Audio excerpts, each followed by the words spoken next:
seated, please.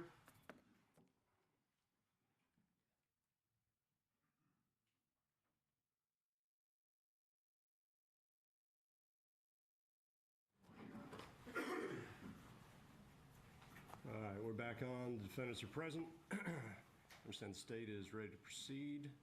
Yes, Judge. Anything preliminary from the state? No, Your Honor. From Travis McMichael. No, Your Honor. From Greg McMichael. No. From Mr. Bryan. No, Your Honor. All right. The jury is here, ready to go. Let's go ahead and get the panel.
All rise for the jury, please. Please be seated.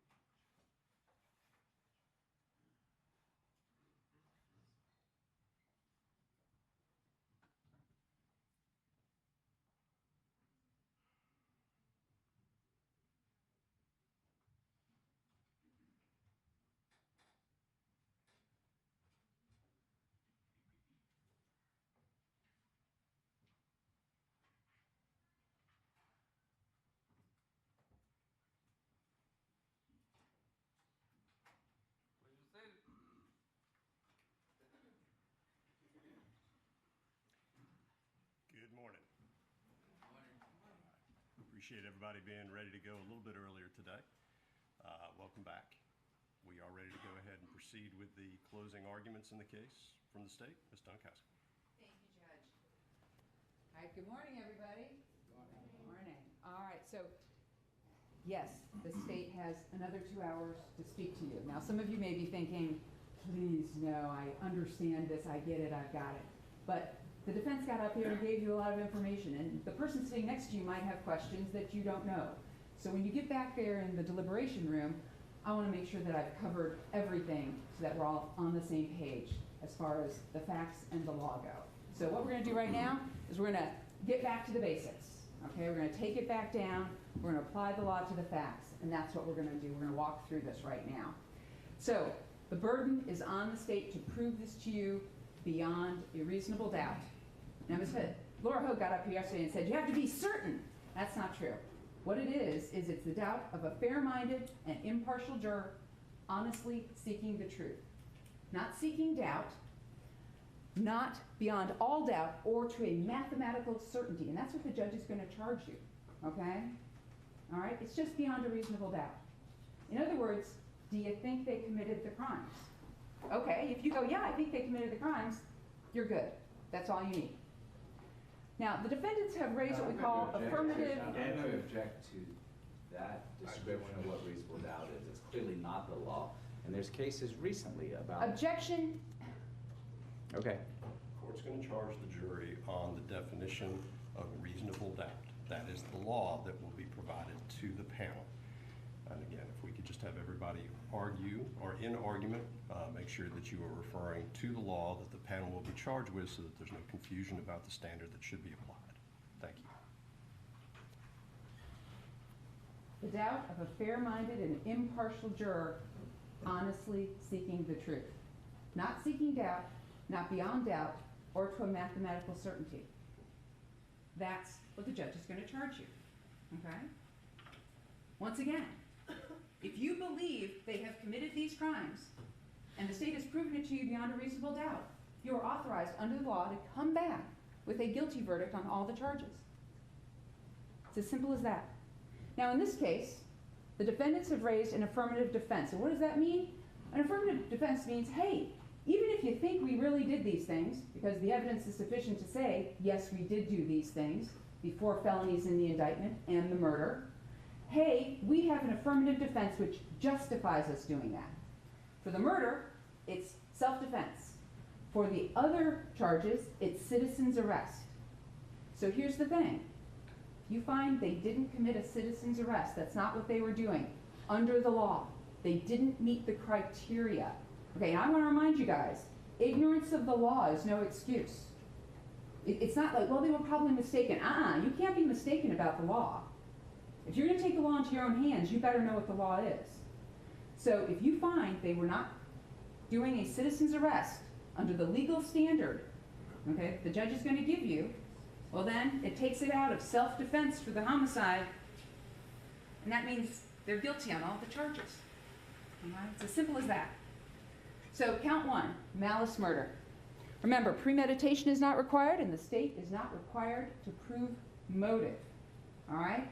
You may find malice when there does not appear to be significant provocation and all the circumstances show an abandoned and malignant heart. Okay, I want to be real clear. The state is not saying that Greg and Travis McMichael ran out of the house to go murder somebody right then and there. We all know that's not how it works, right? Okay, what happens? Let's give you an example. I'll make up an example. She's leaving him, right? They're getting a divorce, and she's there to pack up her stuff. Okay? He's not at the house to murder her, right? No. But what happens? She's packing up the stuff, they start arguing, they start bickering, then it starts into shoving, then it's if I can't have you, nobody can have you. She's thinking, oh my God, he's an idiot. She's taking the stuff out to the car. He goes up and kills her, shoots her with the gun. Okay. It started out one thing, and it escalated and escalated and escalated. That's how you get to the murder. So don't be fooled, okay? The state's not saying they left the house to go murder Ahmaud Arbery. What happened? They left the house to go investigate, right? Stop, we want to talk to you. Where are you coming from? What did you do? What's going on, right? And then what happened? Mr. Arbery ignored them, okay? He took off running. He wouldn't do what they were commanding him to do. He wasn't obeying their orders. Why? Well, under the Constitution of the United States, he didn't have to do anything except walk away. In this case, he ran away. And they chased him. They backed up on him, and then they followed him down Burford. You saw the Night Owl video repeatedly yesterday when Mr. Goff was here. At that point, I mean, let's face it, to Travis and Greg McMichael, that was a big go jump in the lake. I'll use polite language. I mean, wasn't it? Here they are, ex-law enforcement, Coast Guard. We're demanding that you stop and talk to us. We have questions. Stop right there, talk to us. And he ignores them, basically telling them, yeah, I'm not doing it. And it starts escalating. They start getting mad. Oh yeah? And then all of a sudden, Roddy Bryan pulls out. Then it's like, oh yeah, we'll go around and we'll cut him off over here. We'll go get him. Now they want to get him. Now they want to stop him because they're mad at him. He has totally ignored them and run away from them. And how dare he do that to these two people? Okay? What right did they have to stop Ahmaud Arbery? What right did they have to go ahead and demand a fellow citizen stop and talk to them? And then use pickup trucks to try and cut him off and force him to be detained right there on Burford? None whatsoever. So when we're talking about malice murder, we are talking about the fact that this can happen. And the judge is going to charge you on this. No specific length of time is required for malice to arise in the defendant's mind. Malice may be formed in a moment, and instantly a fatal wound may be inflicted. How do you see malice? Well, you can consider it as reckless disregard for human life. You bring your 12-gauge pump shotgun with you, ready to fire. you point it at a man you know is unarmed. I mean, you think they couldn't tell with those baggy shorts that he didn't have a gun on him? Who's being forced toward you by Mr. Bryan and his black Silverado, and then you go ahead and intercept him and pull the trigger without a thought. Abandon a malignant heart, reckless disregard for human life.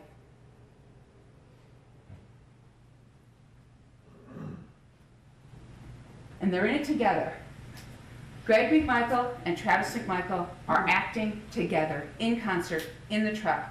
Their actions are all together. They're parties to the crime. Even though Greg McMichael is in the back of that pickup truck on that 911 call, when Travis pulls this trigger, he is still responsible because he's a party to this crime. Because without Greg McMichael, this would never have happened. Now, felony murder, once again, is based on the 4 felonies. Now, the felony murder is you're committing a felony. There's no intent to go ahead and kill the person, but because you're committing that felony, someone dies. Okay, let's not be fooled. We're not talking about but for his parents getting married. That's the red herring. What are we talking about, ladies and gentlemen? But for the felony. Okay, that's the thinking. But for the criminal attempt at false imprisonment. But for the false imprisonment. But for the aggravated assault with the motor vehicles. But for the aggravated assault with the shotgun. He wouldn't be dead. That's how you think about it. Look at these crimes and ask yourself, okay, if we take that out, would he be alive? It's real simple. The answer is you can't take out any of these crimes. You take out any one of these crimes that they committed, and he's still alive.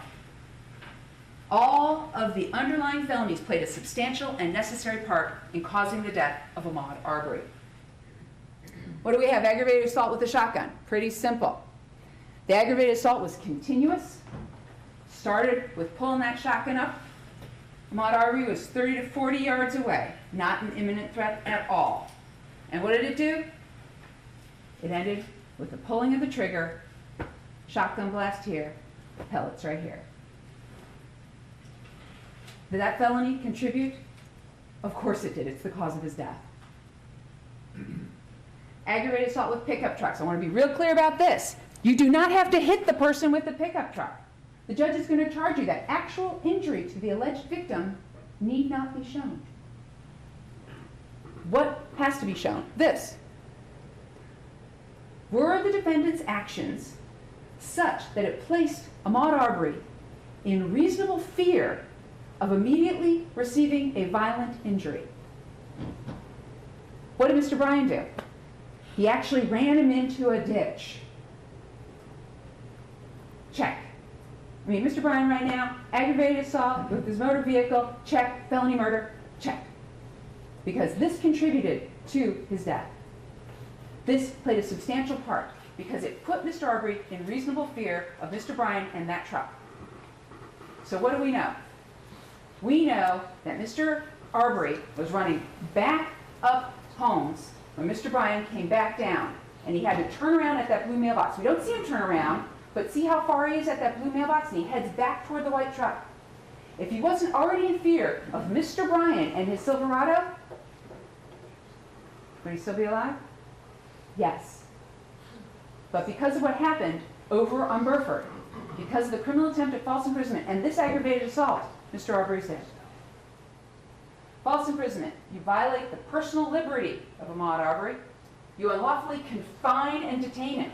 Well, how do you do that? Well, you chase him down with a Ford F-150 or a Silverado. And they did confine and detain him on Holmes. Ladies and gentlemen, come on. We've looked at this. All right? What do we got? We've got Mr. Bryan chasing him up Holmes. Now, yeah, this line doesn't go far enough, because what did Travis McMichael tell the police? I stopped a few houses down, got out of my truck and shouted at him, stop, stop. Now, he denied it on the stand, but that's what he told the police in his written statement, the one he had an hour to fill out, right? So Mr. Arbery got this far and had to turn back around. Then he goes back this way. Then he has to go back down this way, because now he's turned around. Now he has to come back this way once Mr. Bryan turns around. He went up and down this street at least 4 times. I mean, come on. Confined and detained on homes. That's false imprisonment. Up and down 4 different times, right there.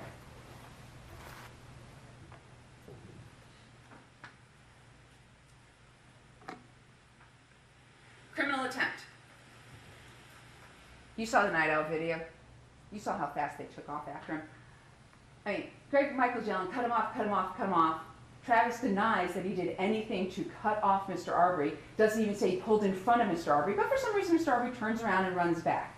You decide what to believe. But what was he trying to do? What was his intent? He told you what his intent was. Our intent was to stop him. Can't stop somebody. United States of America, okay? People are free here. They had no authority to demand that he stop. And they're yelling at him, stop, we want to talk to you. And he's running away. That's the criminal attempt by the McMichaels on Burford. Now, of course, we know the criminal attempt at false imprisonment on Mr. Bryan. He pulled out, pushed him, shoved him, did whatever, got him into a ditch. Now, those actions on Burford, did it put Ahmaud Arbery in reasonable fear of receiving bodily harm? Yes. So now what's he doing? He's running away from them. For 5 minutes, he's running away from them. If they hadn't put him in reasonable fear of receiving serious bodily harm so that he ran away from them, would he be dead? The answer is no. Therefore, that substantially contributed to his death. Because why? All right? Where did he go? He went up Holmes. Now, this whole thing of, oh, well, the reason he didn't really run out this way is Mr. Albenzi was down there with a gun. Nobody has x-ray vision. Mr. Albenzi had the gun in the pocket of his overalls, okay? And what do we know Mr. Albenzi did after all this? He went home. Remember? He walks back and he goes on home. Goes on home here. So this idea that Ahmaud isn't going to run this way because Mr. Albenzi is out there, we don't know what's in the mind of Ahmaud Arbery. Not at all. But what did Mr. Bryan do? Well, Mr. Bryan got in front of him and then went to back up at him, and that's when he turned up Holmes.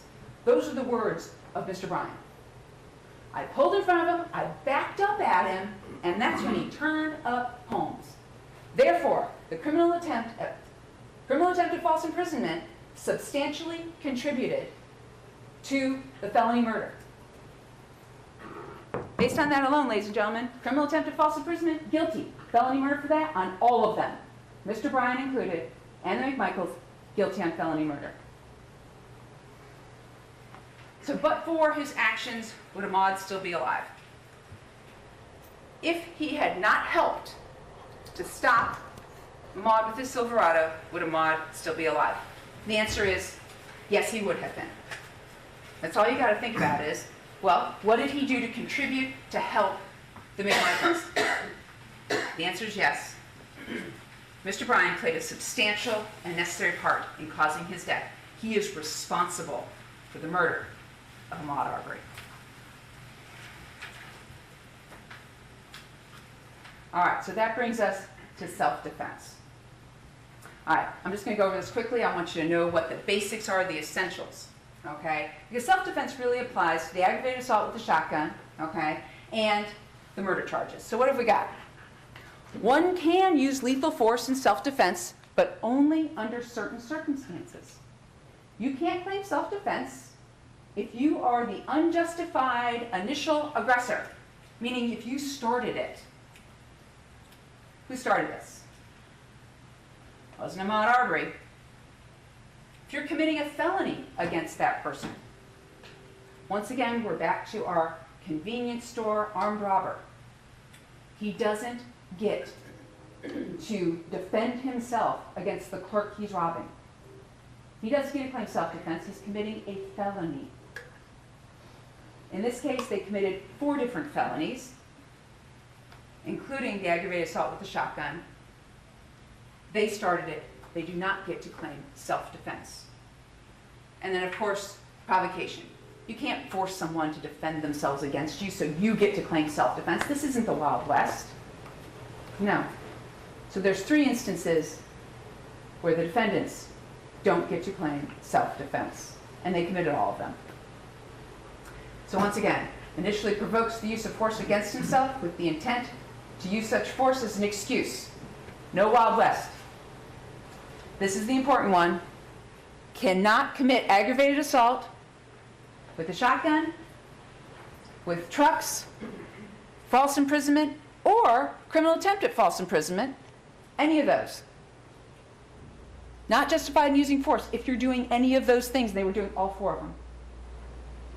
And you're not justified in using force if that person was the unjustified aggressor. You can't start it and claim self-defense. And they started this with their driveway decisions. So here's some main concepts. The defendants had to believe the deadly force was necessary. There were no other alternatives. Pointing a shotgun at somebody. There were a whole bunch of other alternatives to that. That belief must be reasonable. And once again, that's reasonable for everybody. That reasonableness applies to you. That reasonableness, there's no special exception for previous training in the Coast Guard or law enforcement. The reasonableness standard in Georgia applies to everyone equally. The danger to yourself has to be imminent, meaning I am about to get killed. Not some guy I've been chasing for 5 minutes is running at me. Can't use excessive force. The minute it's excessive, self-defense goes out the window. The defendant's reasonable belief must be what prompts him to use force. What prompted Travis McMichael to pull up that shotgun? He wanted him to stop. He was trying to get him to stop. Oh yeah, you're not going to stop for me and my dad? Up comes the shotgun. Now you're going to stop. Okay, you're not going to stop. You're going to go around the truck. That's. He goes to intercept him. He's not afraid. He moved toward Mr. Arbery. He moved toward Mr. Arbery with the gun. He's not afraid. You gotta act out of fear. You can't be acting out of anger. That this guy won't stop and talk to you and won't obey your commands. Okay, what was there to be afraid of? Well, let's see. Ahmad was wearing a t-shirt and cargo shorts that were so baggy he has this big belt loop out here. Let's see what else. Didn't have a bag or a backpack. So, yeah, doesn't have anything that he's carrying. He was running with his hands empty at his sides. Ran away from them for 5 minutes. Did not have any weapon. Nothing on him. Didn't say one word to them. Didn't threaten them verbally. Didn't say, oh yeah. Didn't say anything. And he had no help from anyone. So what's there to be afraid of? He went this way, he goes this way, he goes that way. And you see Travis McMichael move down to the center of the street there, blocking his way. He's trying to get away, and then, oh look, he's going to go this way. And he does. And he goes around. And what do you have here? Travis McMichael going to intercept. And that shadow underneath there, I mean, you can have the stills back there. We printed some of them out. That shotgun is pointed right at him. Right at him. Okay?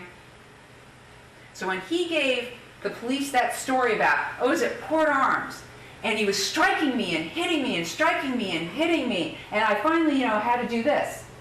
That's what he told the police. A bunch of lies. Shotgun, shadow right here. Okay? Here's the other thing, ladies and gentlemen. Lawyers aren't good at math. I don't really trust you guys are. What did the ME say? This arm on Ahmaud Arbery was 26 inches. This arm on Ahmaud Arbery was 25 inches. And the barrel of that shotgun is over 28 inches. Do the math. Did he hit him? Did he punch him? Did he strike him? When the shotgun's like this? It's easy. Do the math. This is what Travis McMichael did. There's no fear here. There's only anger. Remember, it's a standard of reasonable beliefs that the force used is necessary. Do you really believe he had no other choice but to use his shotgun? Is that what you really believe? No other choice. What are the alternatives? Well, the first alternative is don't start this. I'm going to tell you something. My husband, he always tells this to our three nephews, David, Ben, and Sam. And what he says is, there's some rules for life. You know what those rules are? Don't go looking for trouble, because you will find it, and it is not going to turn out the way you think it is. What he's really saying to them is, don't be that guy who starts the bar fight and goes, let's go out in the parking lot. That's what he's really saying to them. But it's a life rule. You go looking for trouble, and what's going to happen? So don't leave the house. Here's an alternative. Call the police. Don't chase down strangers to confront them.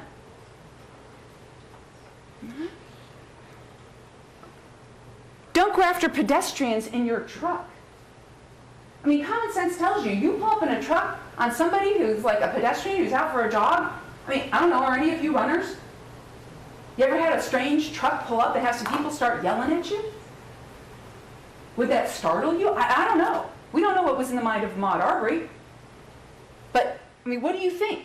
Did it cause some fear for him? These strange men pulling up in this truck and then not relenting and not backing off? This was 3-on-1. How about some empathy? Remember leaps? Listen, empathize. Where is Travis McMichael's empathy? Where's Greg McMichael's empathy?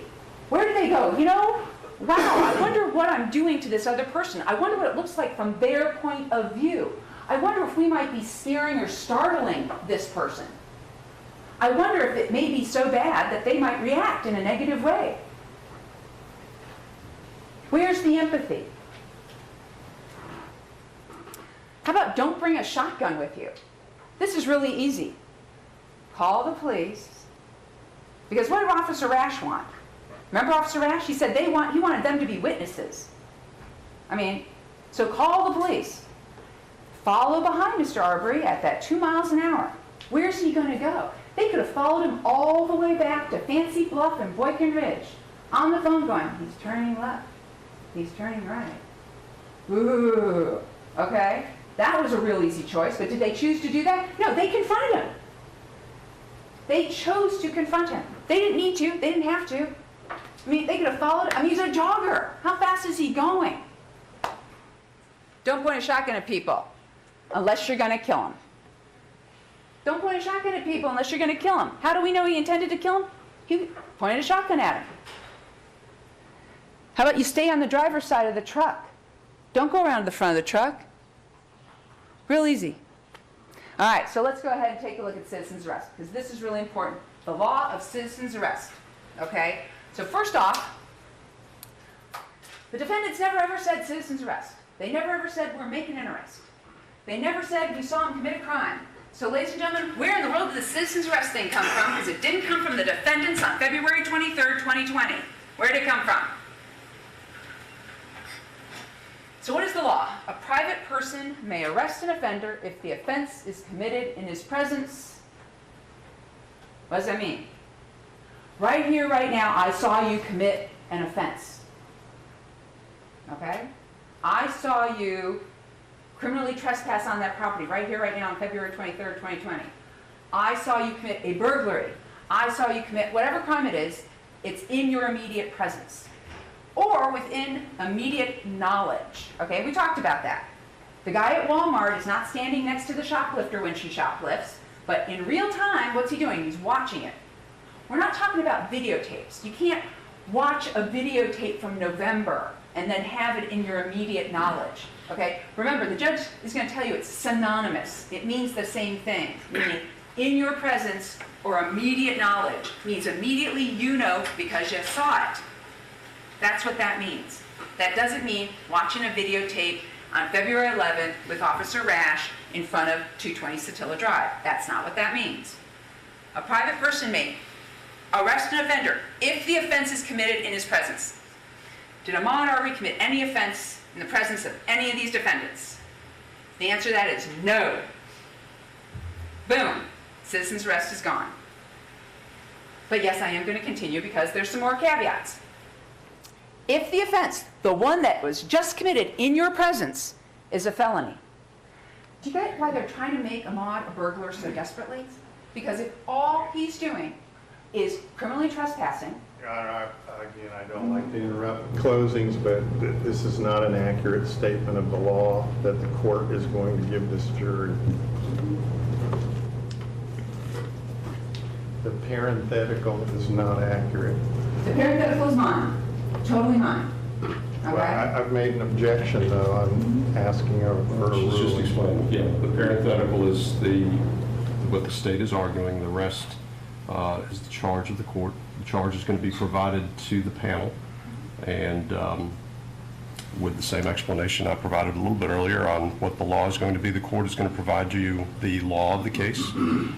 Counsel, you may proceed. Thank you. So, okay, the first sentence is, a private person may arrest offender if the offense is committed in his presence. Okay? You can arrest if the offense is committed in his presence. If the offense, and that's my parenthetical to remind you, if the offense, we're talking about that offense, the one that was just committed in your presence is a felony, and the offender is escaping or attempting to escape, right then and there. Judge, that is not the No. law that the court's going to give, and we've had this discussion. It's a talked- mistake. It's a misstatement of the law, we would object. I join in the objection this way. It's noted. You'll understand this is my argument. The judge is going to give you the law, right? And he's going to have it written out for you, and he's going to read it to you. But this is the state's argument, that the offender is escaping or attempting to escape. The state's position is that what that means is, I saw the crime, I can't chase after the person, I just have to try and arrest them right there. But if it's a felony, and if they're escaping, they're running away, I get to chase after them. I don't get to chase after them unless it's a felony and they're trying to escape. All right? A private person may arrest him upon reasonable and probable grounds of suspicion. That's the state's position. We have to object and have a conference with the court. No, we're going to let the state continue. We talked about this in the charge conference. The objection is noted. We move for a mistrial. Based on the incorrect statement of the law. Rejoin.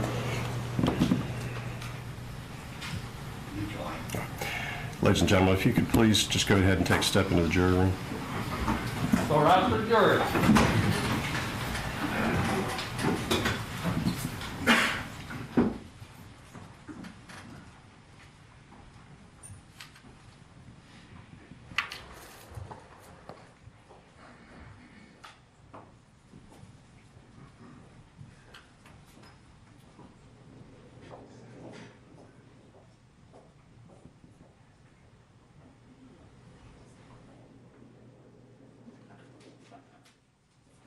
Please seated.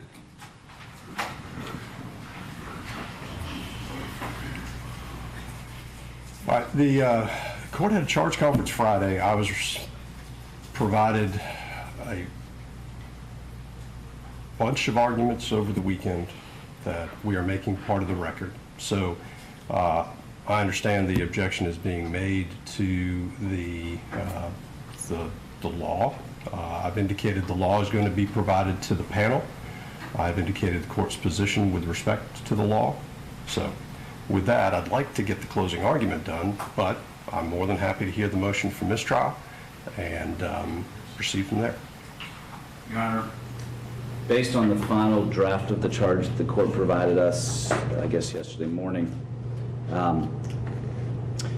the court is going to charge that a private citizen's warrantless arrest must occur immediately after the perpetration of the offense, or in the case of felonies, during escape.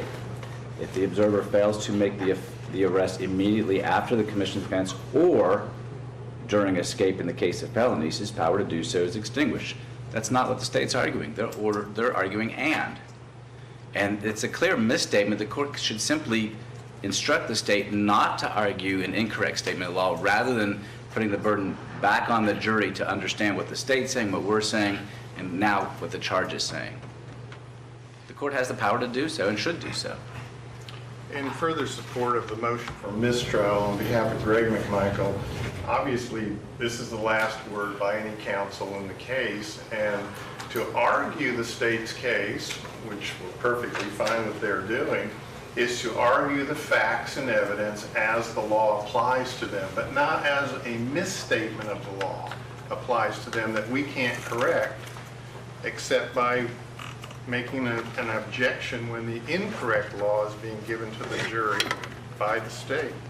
So there's no way we can fix it. We're asking the court to fix it, not by simply saying to the jury that the law is going to come from the court, which it will, but that this is a misstatement of the law and this argument is improper. You join?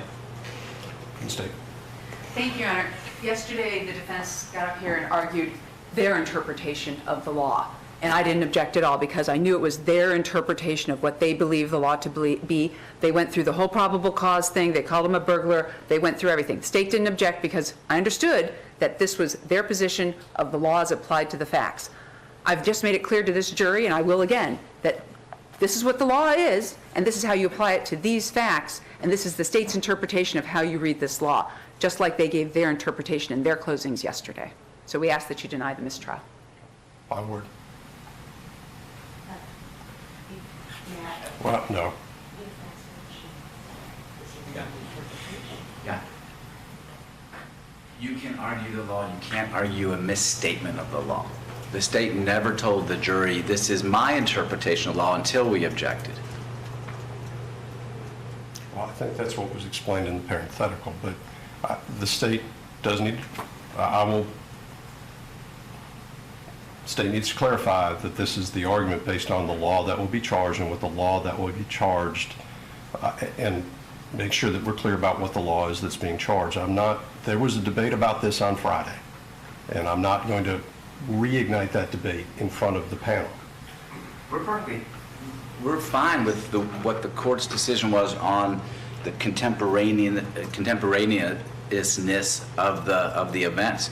The charge is great. It's the state's argument about what that means that's flawed, and it's fatally flawed. Well, the state has the right to, just like the defense had the right to argue that what escape means is escaping whatever this temporal period is. I understand the state to be arguing the same thing in a much more limited temporal period. I think the state's got the right to do that. The state needs to be sure, though, that it's clear that that is the argument that is being made as opposed to what the law is. And I think the charge is very clear about that. So the motion for mistrial is denied. If I may add, the state is arguing that the felony for the second sentence has to have just occurred in the immediate presence of the person seeking to arrest the escaping felon. That is absolutely a misstatement of the law. Even as the court agreed to charge it, that's not even correct. The second sentence does not require the felony to have occurred within the immediate presence contemporaneous with the escape and the chase. That is not the law. That's not the law the court agreed to charge. Your Honor, you're charging the statute. And the statute are those two sentences. The state's interpretation of that statute is if the offense, well, that is, the offense has to be committed in your presence or immediate knowledge. If that offense is a felony. I mean, that's what it says. If that offense, well, it's referring back to that first sentence. And the state's interpretation is, then that means that felony had to be committed in your presence. The person had to be escaping right then and there.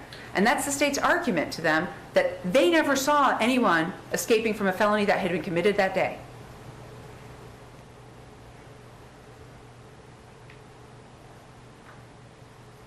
That's not what the court's charging. Yeah, that's not what was in it. So the escape, the second sentence the court was charging, which I understood was agreed to, was that if it's a felony and there was an escape, that's the temporal issue that we're talking about, then those steps can be taken to detain or arrest the individual. What I understood the defense was arguing is that this temporal period stretched over some time. And what I understood the state was arguing was, no, that temporal period is limited to what had occurred there, the escape. The word escape was he was escaping from whatever may have occurred that day. Yes, that is what we're arguing. Okay, well, that's not what I'm hearing then, because what I'm hearing is, well, if the state limits its argument to that's what the second sentence refers to, an escape, that limited temporal period, then that's permitted. That's what we talked about in the charge conference. Yes, Judge. I don't think that is what we argued about by email and all the rest, Your Honor. Well, that's what I remember, and that's what I'm saying. The state will limit its argument to that. Your Honor, if it's okay for me to step out just for a second, I will not disturb the jury if they're back by the time I get back. I could also use a bathroom break. I assume that's what Mr. Hub is looking for. Let's just take literally 5 minutes, and then we'll get back into this. Thank you, Judge.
Is that ready to proceed? Yes, Judge. All right, let's get the panel.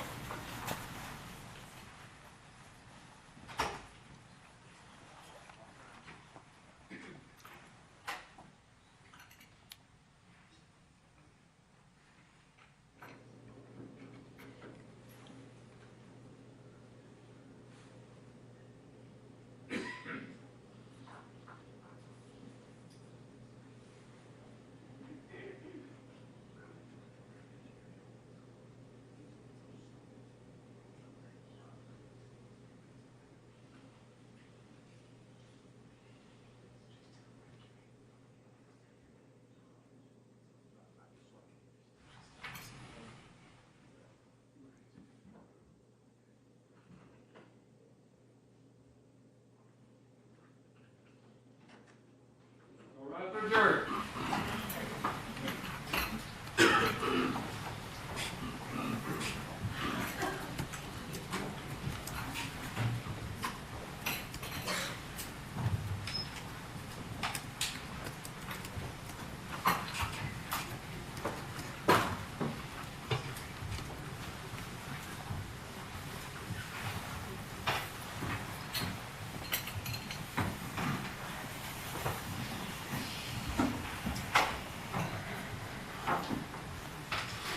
Please be seated. All right, ladies and gentlemen, welcome back. Thank you for your patience. I understand we are ready to proceed. Yes, thank you, Judge.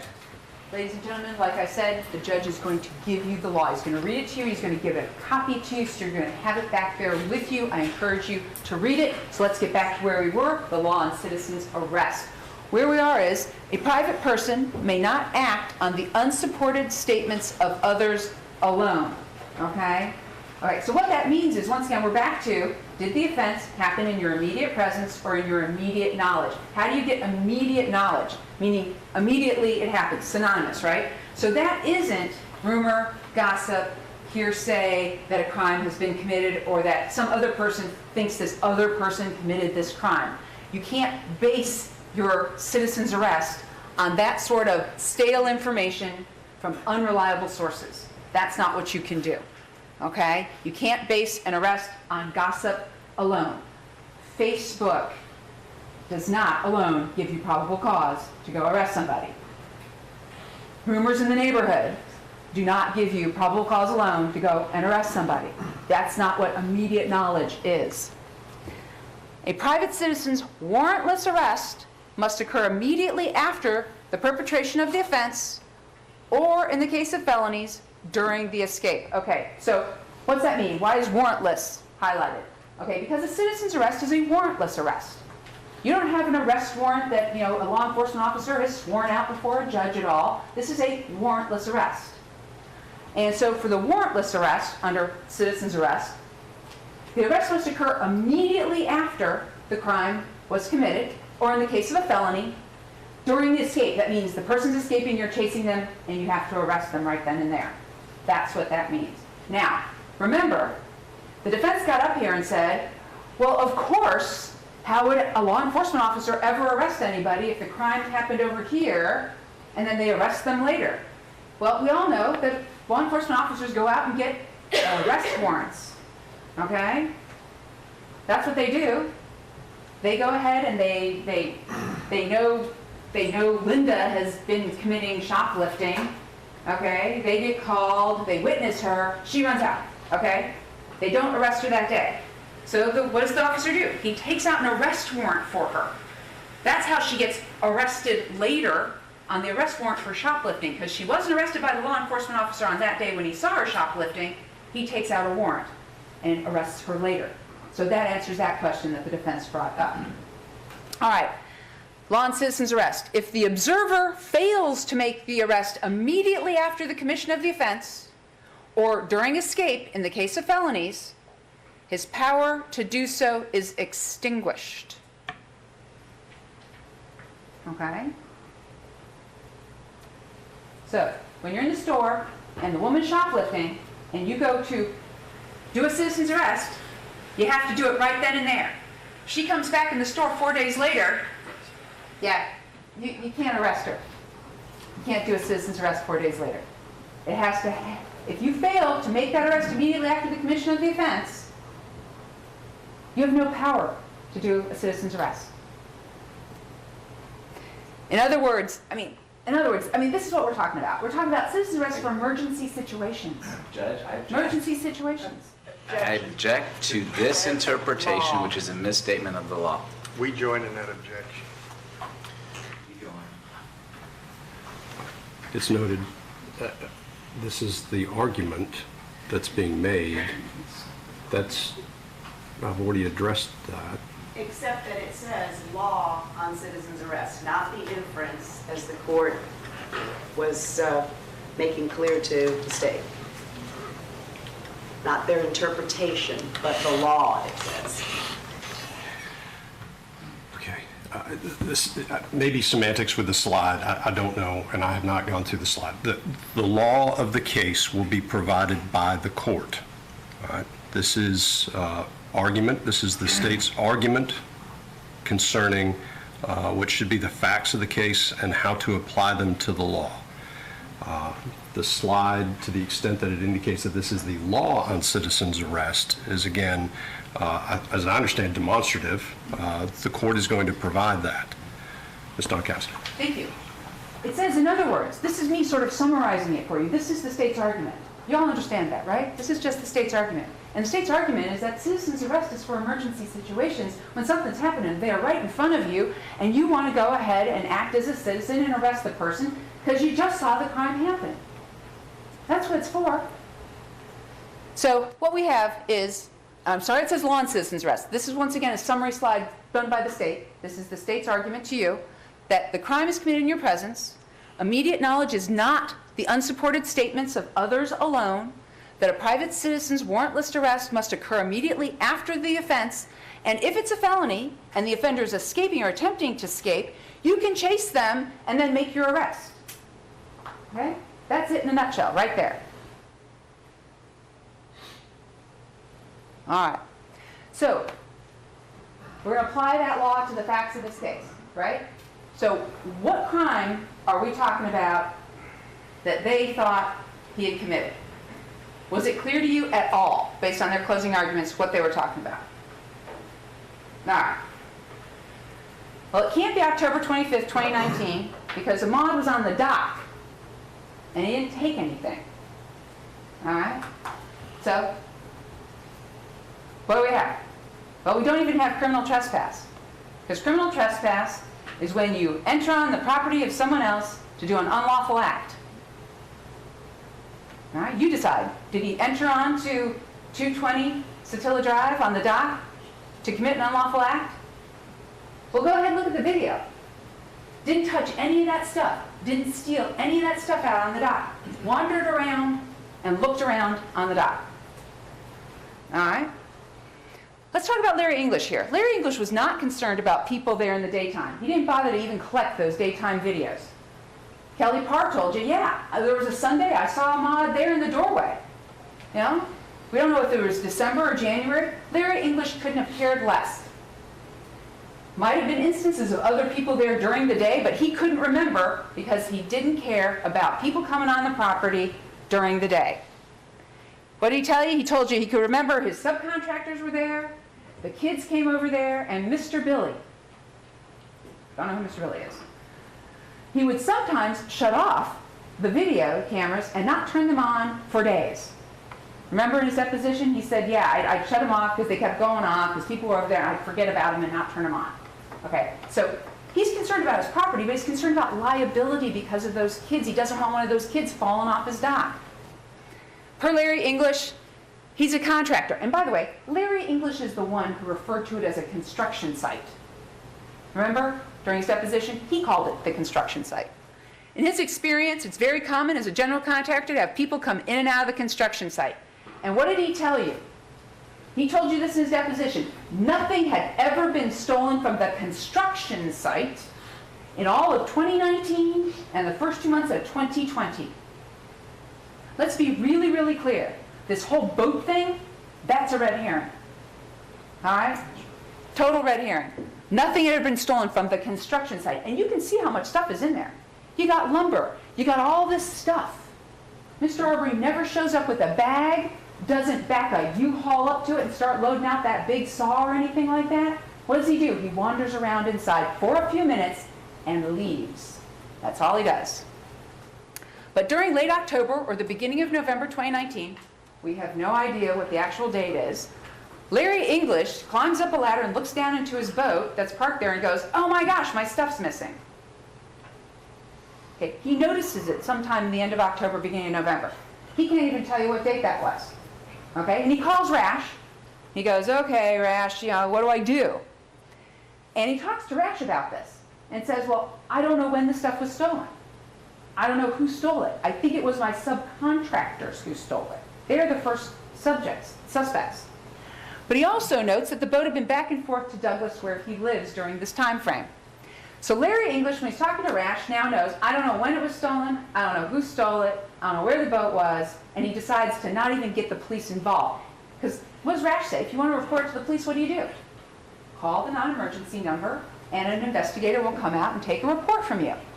We'll interview you, figure out what everything is. But what are the suspects from Larry English's point of view? Well, it's his subcontractors. It's the looky-loos, the white couple with the bag. I mean, that's from the 911 call. He thinks they're the people. And then it might have been the 4 teenagers in Douglas. So it can't be sometime in October, November when Larry English noticed the items missing from the boat, okay? Because we don't even have enough for Larry English to call the police and even do an investigation into this, because he doesn't know where the boat was, much less what date the stuff was stolen off the boat was. We don't know what date this took place. So he never told Travis McMichael, never spoke to Greg McMichael, never talked to William Ry Bryan about any of this boat thing, okay? Travis McMichael knew the boat thing from gossip, an unreliable source, stale information. Who told it to him? He told you, his mother. Greg McMichael knew about this from Officer Rash. And what did Rash tell you? Yeah, I went down and talked to Greg McMichael and told him that Larry English had the stuff stolen off his boat and that he suspects his contractors. They knew better. What was the intent? I mean, Officer Rash told you, my intent here was for Greg McMichael to be a good witness for the police. He's supposed to be a good witness. If he sees the guy over there again, he's supposed to call 911. And then he's supposed to go, hey, he went this way, he went that way. That's what he's supposed to do, be a good witness. Greg offers his contact information to Officer Rash to give it to Larry English, but Larry English never gets this text. He totally ignores it. Never makes contact with Greg McMichael, never authorizes Greg McMichael to act on his behalf at all. Now, Larry English, it's completely reasonable. I mean, look at this. This is what the actual owner of the property wants to have happen. This is what the owner wants. Find him, talk to him, and tell him not to come back. Okay? That's a totally reasonable response. Completely reasonable. Just, Officer Rash, just tell the young man to please stop coming on the property. Because what happens? My blink alarm thing goes off, and then I have to call the police, and then I have to call Diego Perez, and this is a real hassle. He never takes anything, never steals anything, but my camera's going off. Can you just tell him not to come back anymore? What did Officer Rash tell you? One of the last questions Officer Rash was asked on the stand. What did he say? Well, if Larry English had called the Glenn County Police Department to report the theft of items from his boat, what would have happened? An officer would have been assigned to investigate the case, meaning he would have interviewed Larry English. What would he have said to Larry English? Sir, what was taken? When was it taken? Well, Larry English wouldn't have been able to say when. And who took it? Well, it was my subcontractors, I think. But then there was this white couple, I think. And by the way, I think they're living under the bridge. And, I don't know. And then there's this young man who keeps coming in, but he never takes anything. So this idea that Ahmad would be a suspect, he's a suspect along with a whole bunch of other people. Okay? So here's the problem. If you're a suspect and you're a suspect and you're a suspect, the police don't automatically go, I'm going to arrest him. I mean, that's not what they do. They actually investigate it, right? Like law enforcement officers. So the idea would be that an officer would go and look into it. That's exactly what Rash said on the stand. Do you remember this? He said, Ahmad might be a suspect, but he would look into it. We don't even know when this stuff was stolen. Ahmaud would not have been automatically arrested just because Larry English made contact with the police. There would have been an investigation. That's what Rash told you. Rash, an actual law enforcement officer with a badge in a marked patrol car. So then we got the white couple with the bag. He calls the police on December 2nd. They're the suspected boat thieves now. Remember, even on December 1st, he's calling the police going, yeah, these are the thieves who stole the stuff off my boat. I want you to go and check them out. Now, here's what's really important. Larry English called the police and said, please go check out the white couple. They're homeless, living under the bridge. He did not go himself to confront the people under the bridge. I want you to compare and contrast this. Because what do we know about Greg McMichael and Travis McMichael at this point in time? July 13th, they went down and confronted the homeless man under the bridge with their guns. And then called the police to tell them about it, that he's a shady-looking guy.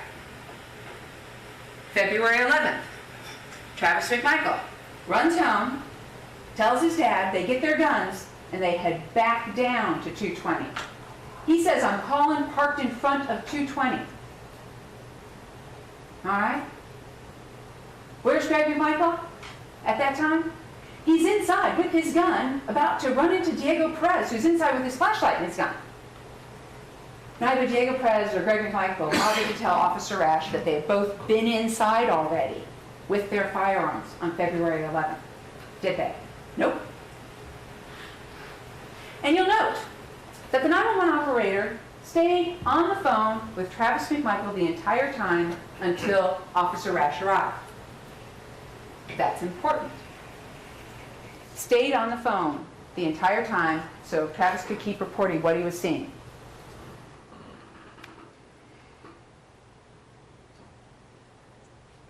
So now November 18th, 2019.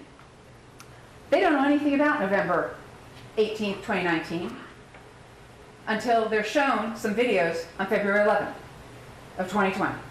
So they don't even know about this. And it can't be December 17th, 2019, because nobody knew about that at all. Even Larry English, I don't know. I found these on my phone. I never paid attention to them. Police weren't called. Nothing happened. Okay, but what do we know? Okay, a couple of things. Let's look at this. I want you to watch this. What's Mr. Arbery doing?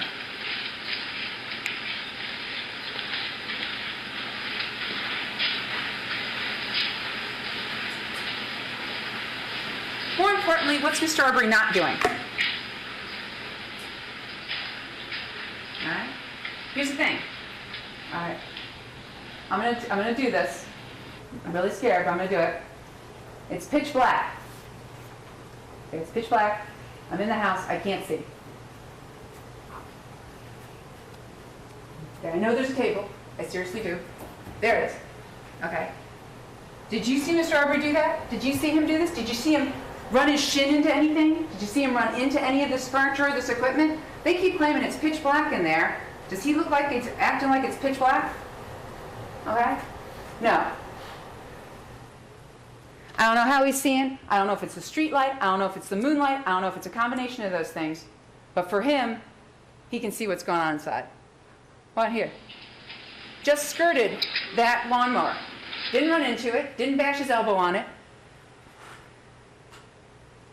And here's what we know Mr. Arbery did on December 17th. After he went in there for a few minutes and looked around, didn't take anything, didn't damage anything. This is what he did.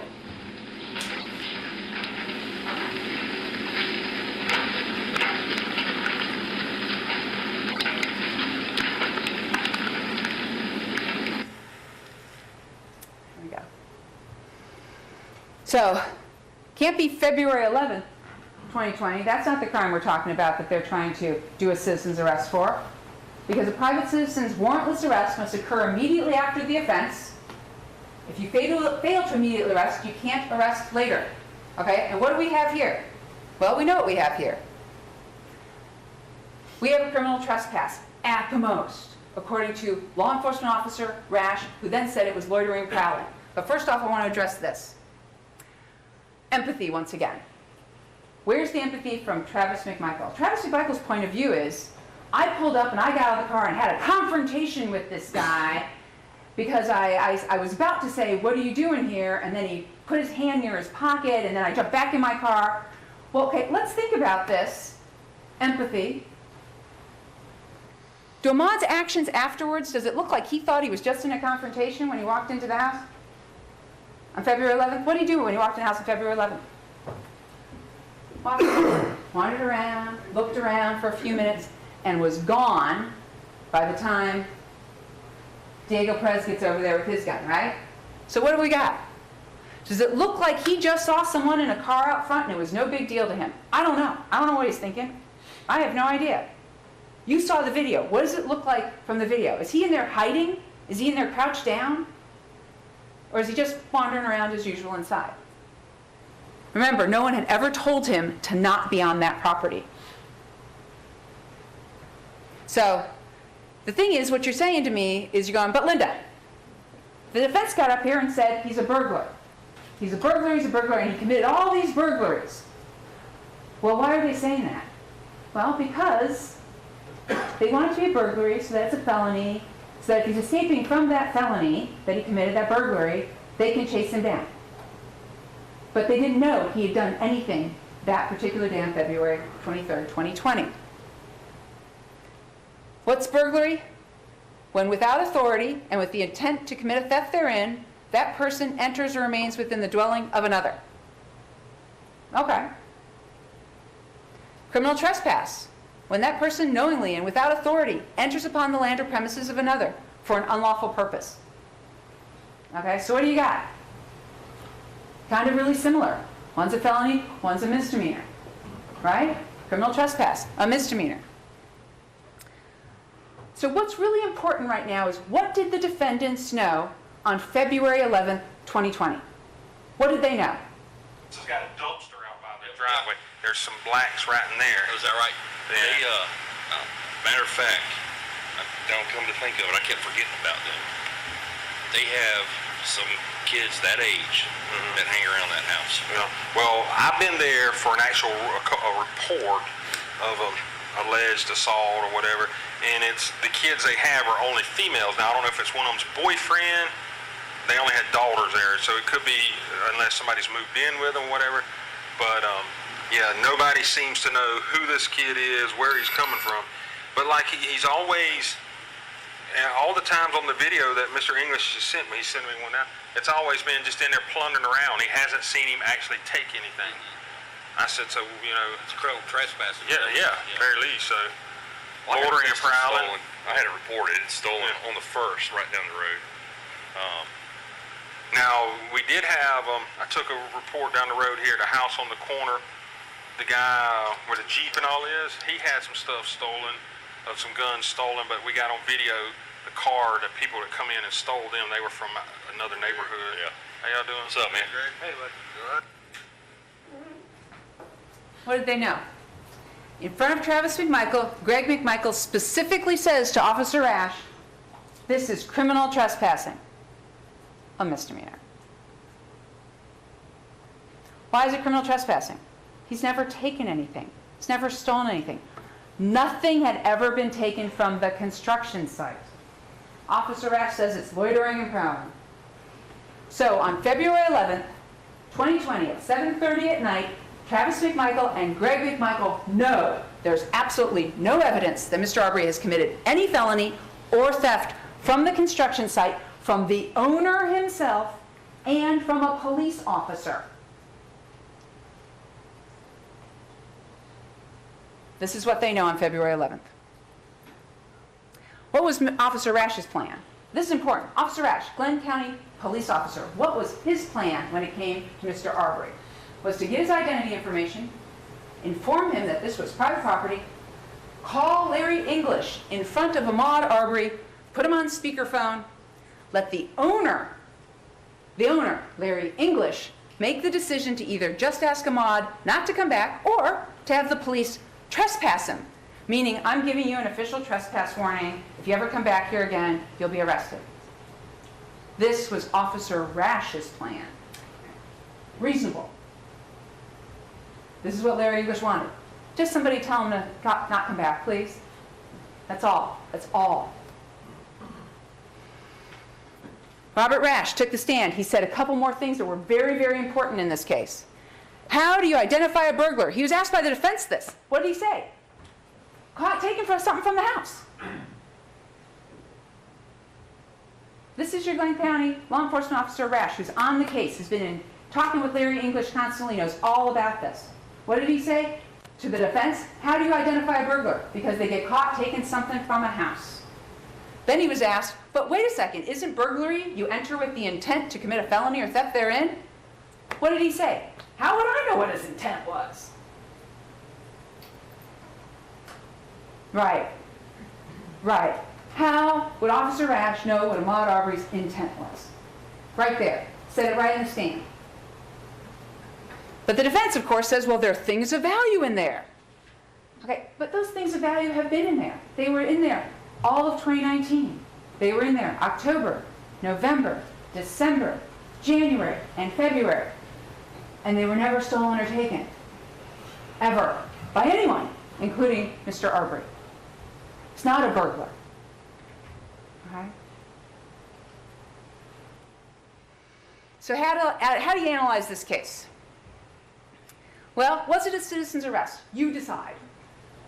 But if they were not conducting a lawful citizen's arrest, you do not have to consider, you still may if you want to, but you don't really have to consider self-defense, because if it's not a lawful citizen's arrest, then they were the first unjustified aggressors and they were committing felonies against Mr. Arbery, and therefore they don't get to claim self-defense.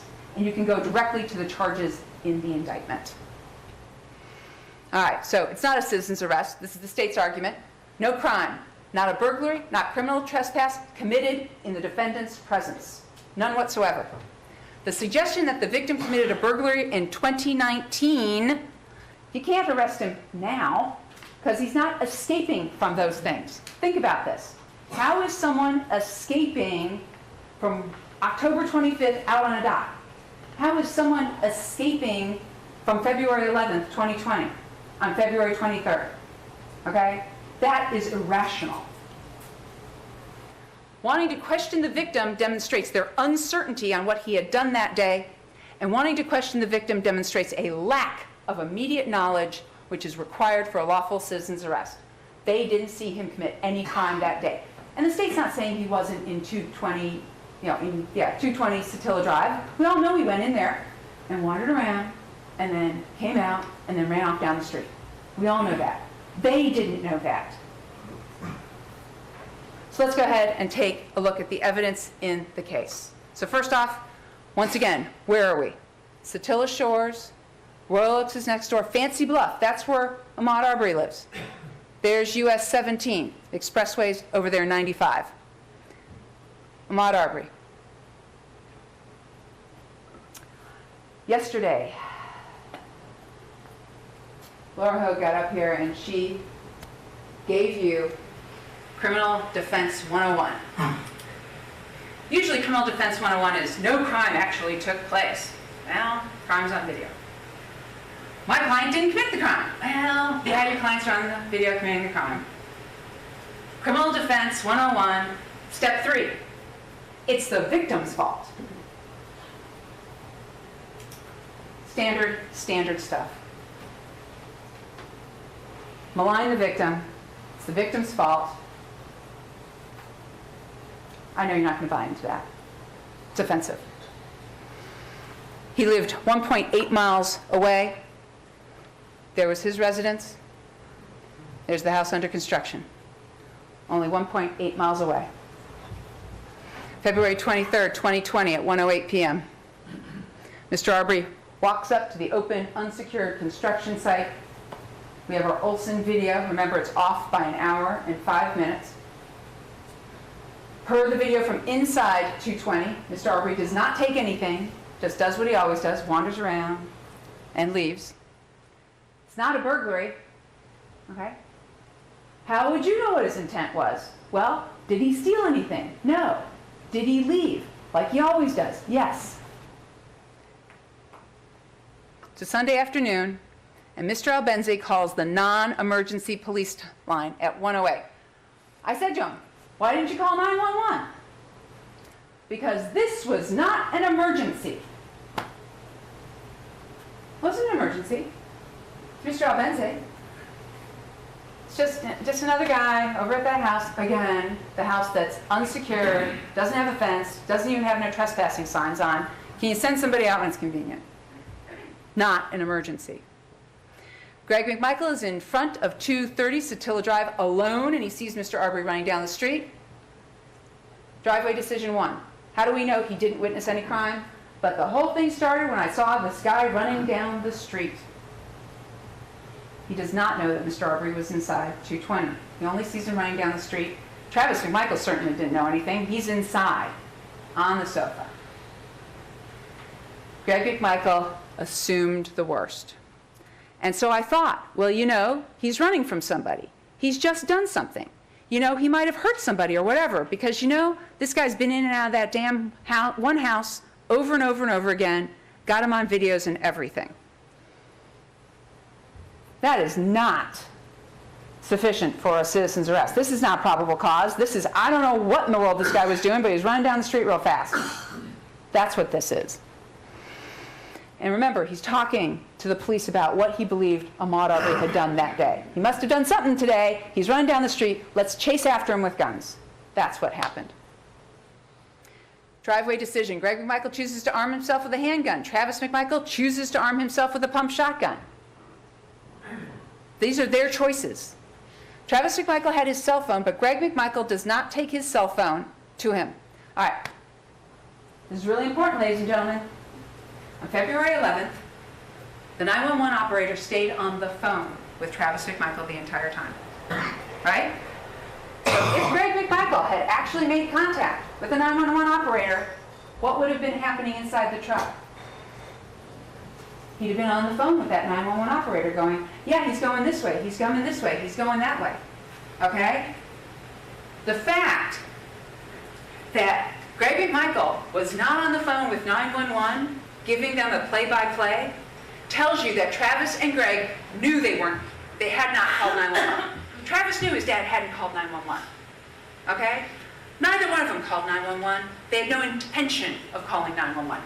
Just like they went and confronted the homeless guy under the bridge and then called 911. Just like they ran back down on February 11, 2020 to the house and then called 911. What do? They get their guns, they go to do a confrontation, and then they call 911. Greg McMichael didn't even bother to take his cell phone with him. Obvious to Travis, he did not call 911. Travis McMichael. 60 seconds after Mr. Arbery has run past 230 Satilla Drive, he makes his driveway decision. Doesn't tell his dad to calm down. Doesn't tell his dad that no, he's not getting a shotgun and running after somebody. Doesn't tell his dad this is a really, really bad idea. We shouldn't do this. No, what does he do? His white F-150 pickup truck backs out of the driveway and heads in the direction that Mr. Arbery was running. This happens after he gets his shotgun and getting into his pickup truck. Travis McMichael testified that he went to the end of the driveway and he saw Mr. Albenze point one time down the street. There was no verbal communication by Mr. Albenze with the McMichaels. That was a lie.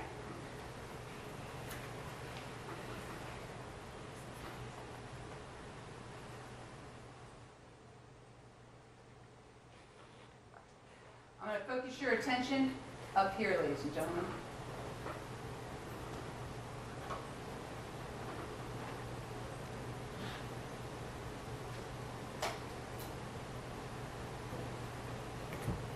What we have here is 21325.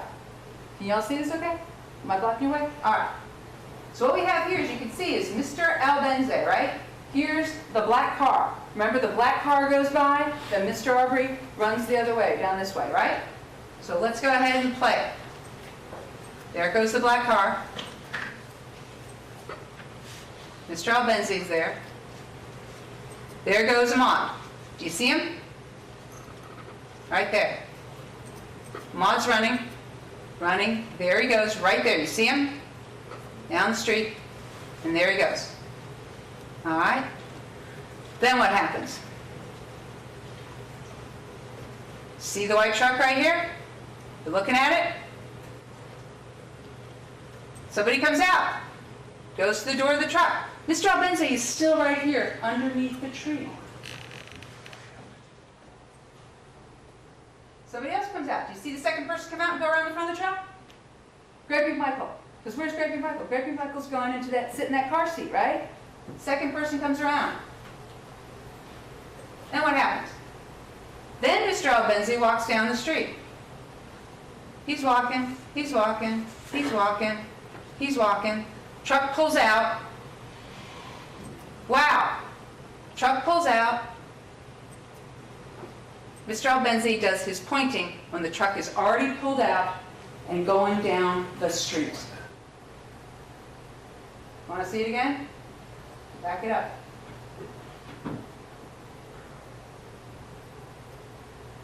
Here we go. There's Mr. Albenzi. Here's the black car.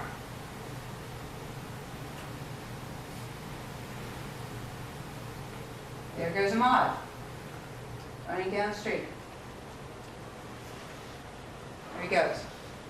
This is the white truck. He's still underneath here.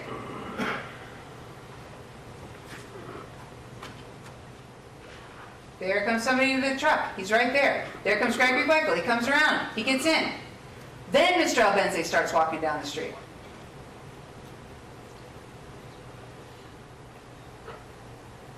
Truck pulls out. There goes his arm. There goes his arm. Where's the truck? Already pulled out. Already pulled out and heading down the street.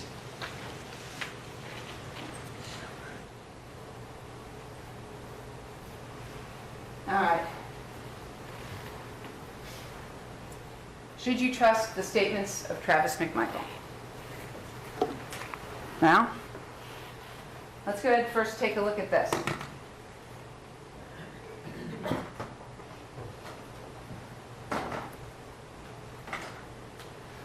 He told you he's not going to chase or investigate someone who is armed.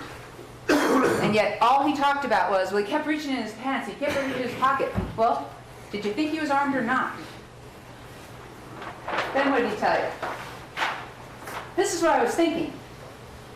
Mr. Arbery may have run by. Maybe Matt had seen him. Maybe he has broken in. Maybe Larry English is over at 220. I don't know. Maybe Ahmad Arbery was caught. Maybe Ahmad Arbery is running from the police. These are all maybes. He doesn't know anything. These are all the maybes he testified to. He said he assumed he was committing a crime. That's what he said on the stand. Remember, I wrote it out. You said you assumed he was committing a crime. I went down there to see if it was him. Then he said, I don't know. I don't know what he did that day. I don't know. Then he wanted to talk about his totality of the circumstances and all that stuff that he knew that was going to allow him to do the citizen's arrest. What did he talk about? Well, I heard from my mom about the stuff stolen off the boat. Okay, well, can't arrest somebody on the unsupported gossip of someone else. Can't do that. And then, I saw him inside the house, and I knew he was in there on a couple other days because I'd seen video on February 11th, he saw these videos. Okay, well, that's not having committed a crime in his immediate presence. This is somebody showing you some stuff later. And then he knew about the white couple. Oh yeah, I knew there were other suspects for stealing the stuff and other suspects who had gone in the house, the white couple. Okay? And then he also said, well, yeah, and then there was the shady-looking guy under the bridge. He was also kind of a suspect.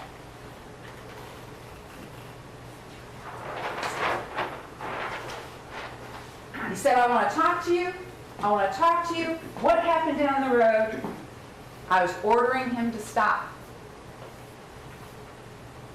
What gives you the right to order Ahmad Arbery to stop? My impression was that he could be a threat, because who knows what can happen. Oh my God. Self-defense, you have to think you're in imminent danger of receiving serious bodily harm or death. It's imminently happening, I'm about to die. My impression was that he could be a threat. Yeah, who knows what could happen. Which way sound stand?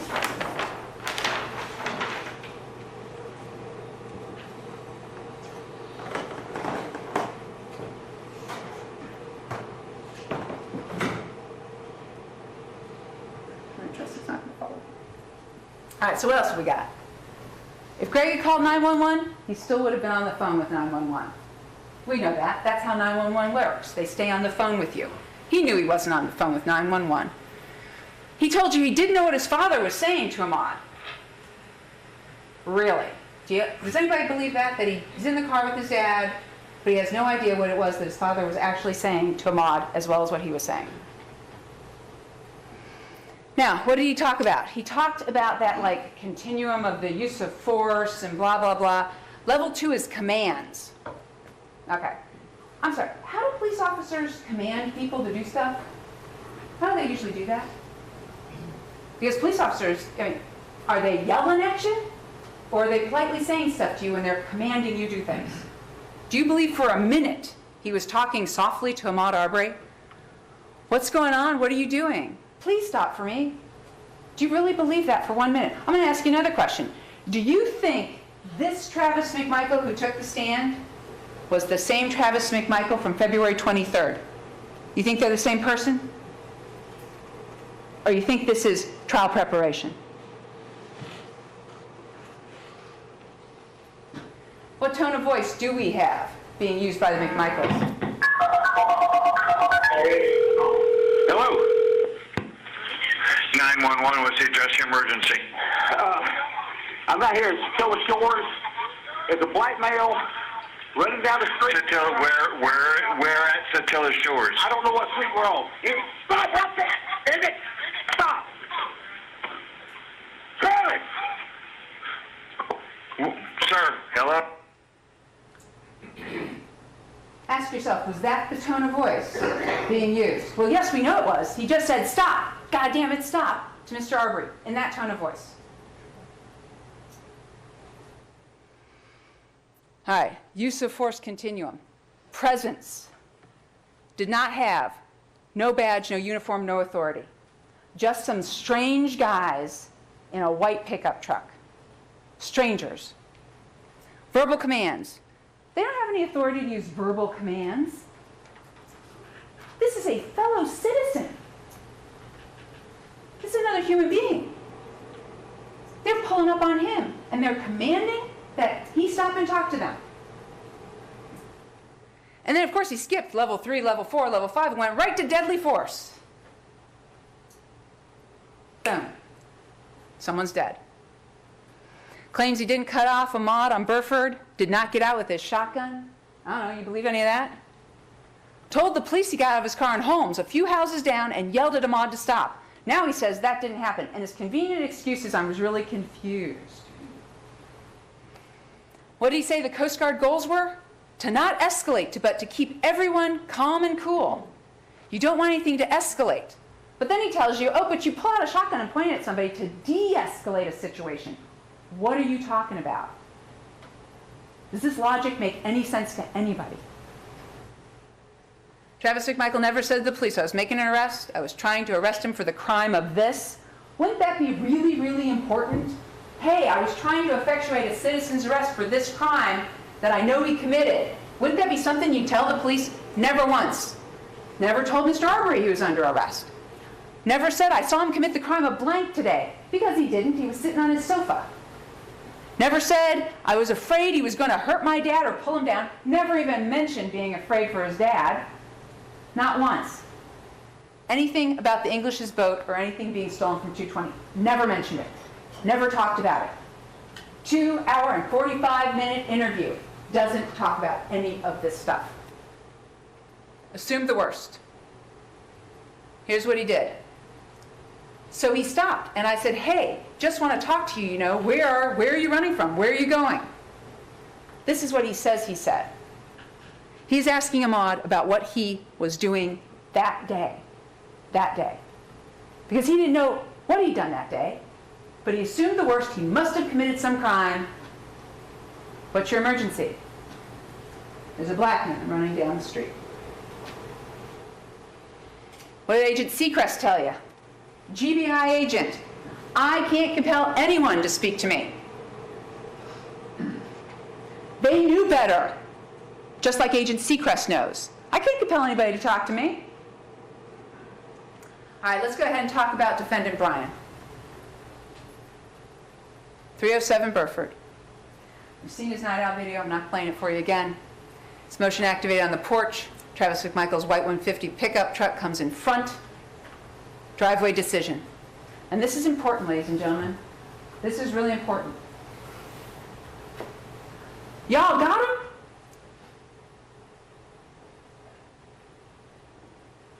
Why is this important? What does this say? Mr. Bryan, from his porch, can tell that they are chasing and trying to falsely imprison, stop, define, confine Mr. Arbery. He can tell it from his porch.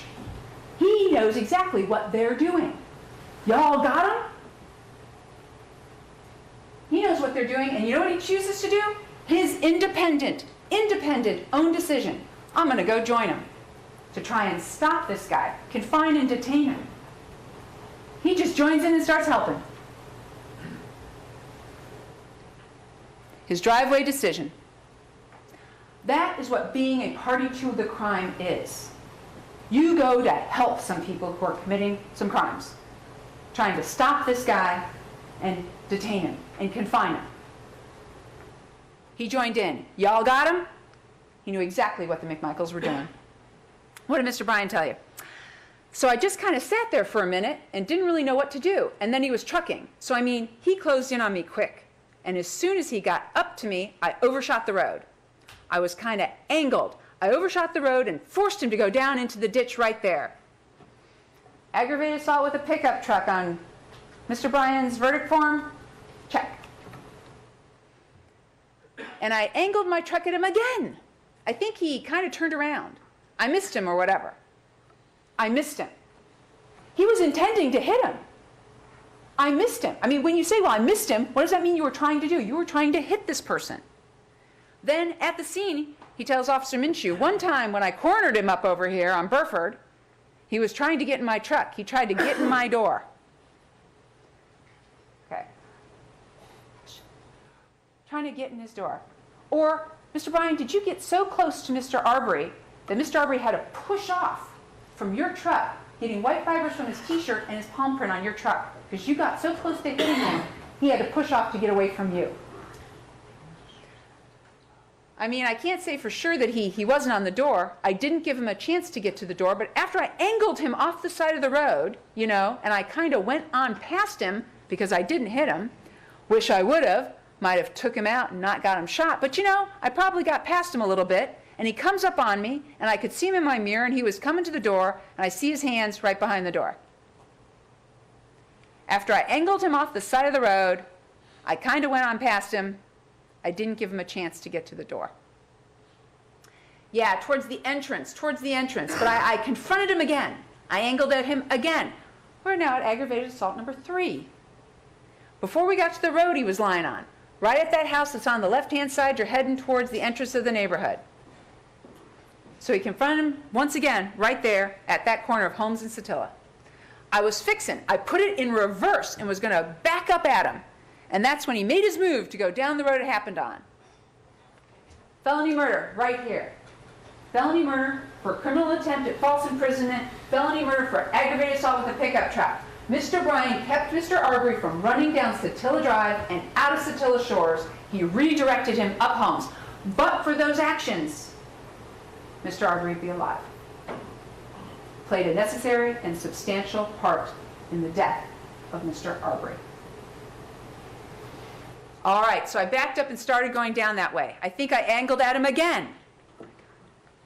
Kind of forced him off the road or something right in here, and he turned around right here. The black guy did. He turned around maybe down this far or so. He turned around and started running back the other way, and I pulled into a drive or something and started to turn around.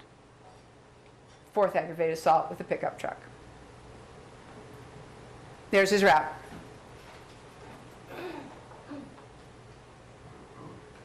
There's the McMichael route, and here it is all together.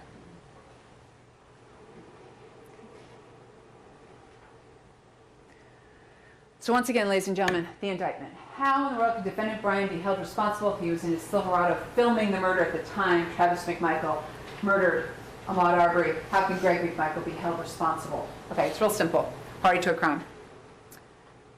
The law does, in Georgia, believe that everybody who helped, encouraged, advised, went inside a house and grabbed their son and told him to get a shotgun and come on, they're all equally responsible for the ultimate death of the victim. Because a person is a party to a crime only if that person directly commits the crime. Travis McMichael, pulling the trigger on the shotgun, helps in the commission of the crime. He wouldn't have been able to do that if not for his father and if not for Mr. Bryan. Intentionally advises, encourages. That's what Greg McMichael's doing. Cut him off, cut him off. Go this way. No, I'm going to go that way. What are they doing in the truck? They're working together, Greg and Travis McMichael. That's why they're both responsible. Laura Hope got up here and said, Greg McMichael's not a murderer. Yes, he is. Greg McMichael is just as big a murderer as Travis McMichael is because he's a party to this crime. Okay? When three people chase an unarmed man in two pickup trucks with guns in order to violate his personal liberty, who gets to claim, I'm not really responsible for that? Under the law in Georgia, no one gets to say that. Everybody is responsible. All right, how? All right, I'm going to give you an example. This is just an illustration, just to make a point, okay? 4 men drive to a bank to commit an armed robbery. All right? You got the driver who never gets out of the car, you got the lookout who stands outside, you got a guy who goes in without a gun, and you got a guy who goes in the bank and shoots the guard. All right? So who's guilty? Under the law in Georgia, all of them are responsible for aggravated assault for shooting the guard and armed robbery for trying to rob the bank or robbing the bank. All right? Because they committed the crime, or they helped in the commission of the crime, or they advised and encouraged someone to commit the crime. And of course you're saying, but Linda, only one person had their finger on the trigger in this case, and that was Travis McMichael. So how do we find Greg McMichael and William Roddy Bryant guilty of malice murder? Well, under the law in Georgia, it's as if they were all holding the gun together. And in this example, the guy who never got out of the car, who was the getaway driver, is just as guilty. In this example, the guy who got out of the car and just stood at the front of the bank is just as guilty. Party to a crime. So under the law, all are involved. Why? Well, Greg McMichael, he was seeking to confront Ahmaud Arbery. He was encouraging Travis McMichael to come with him, encouraging Travis to cut him off. Greg McMichael threatened Ahmaud to get him to stop. Okay? We would not be here if it weren't for Greg McMichael. Travis McMichael. Without Travis McMichael deciding to actually take his shotgun and help his dad. He could have told his dad, we're not doing this. Calm down. Call the police. There's a whole bunch of decisions both of them could have made that would never have resulted in Ahmaud Arbery's death. He decided he was going to drive his pickup truck to chase Ahmaud, and he got out of that truck with that shotgun, totally and absolutely unnecessarily. Mr. Bryan, who decided to help the McMichaels, without Bryan, who then assaulted Ahmaud in his pickup truck in an effort to falsely imprison him on Burford, without him redirecting Ahmaud onto Holmes, without Bryan chasing Ahmaud toward Travis McMichael, we wouldn't be here. Because Ahmaud Arbery would not be dead. Doesn't matter who actually pulled the trigger. Under the law, they're all guilty, even of malice murder. All right, let's take a look at the crime scene. Of note, Ahmaud Arbery had nothing on him, no bag, no backpack, no burglary, no cell phone, no ID, no wallet, no keys, no gun, no weapon, nothing. I'm going to show you some crime scene photos. So what do we have? All right, take a look at this. This is what's important in this picture. These pants are so baggy. Look at this. Look how baggy they are. Look where his belt is. He's running like this. There's no way they believe he had a gun on him. Absolutely no way. Mr. Arbery was shot. First in the torso and through the wrist. All right? He was shot this way, where it came out this way. So what's he doing? He's coming around that corner. Here it is. Here it is. His wrist gets shot. There's no way he's striking Travis McMichael. There's no way he's hitting him. All right, we don't know. Did he grab the end of the shotgun? Did he try and push it away? Who knows? What we do know is it happened like this, and Travis McMichael fired. They struggle over the gun. Yeah, then they're struggling over the gun. 2 more gunshots, and he gets shot under his left armpit. I am going to show you the crime scene photos. So what do we have? Why do we know he got shot in the wrist? Because of the blood spatter, the arterial spurt. Remember? Okay? Why is there blood here in the road in this driveway? From the arterial spurt from the wrist. That's how we know the wrist got shot when he was shot in the torso. And there's the evidence of it in the crime scene photos. What do we also know? Here's the gunshot wound to the torso. Here's the gunshot wound under the armpit. Both lethal injuries. Travis McMichael, at the end of his interview, the very end of his interview with Detective Nohilly, do you remember if he grabbed the shotgun at all? I want to say he did, but I honestly cannot remember. If he grabbed that shotgun, that would be the first thing Travis McMichael would have said. Yeah, he grabbed my shotgun. All right, we are going to talk about Greg McMichael. Greg McMichael did attempt to control the narrative after this took place. He's the one who started this whole thing, and now his son has killed someone. And that young man is laying dead in the street from these shotgun blasts. So what does Greg McMichael do? Well, while first responders are on the scene, he's going up and he's telling his kid, you didn't have any choice.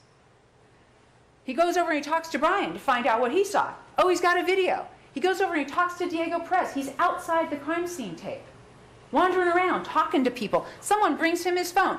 A stranger comes up to him. Some neighbor comes up to him. I mean, this is a crime scene. There is a deceased young man in the middle of the road, and strangers are walking up to him, and what does he tell this stranger? This guy ain't no shuffler. This guy's an asshole. Malice, right there. That's how you know, right there. 2:15 p.m., he's talking to Captain Tom Jump, the head of CID, the head of the Criminal Investigations Division of Glenn County Police Department, while Tom Jump's crime scene tech is taking photos. Okay? And then Greg McMichael drives his white truck from the scene. Sheila Ramos never got any pictures of the white truck. Sheila Ramos never got any pictures of the Silverado.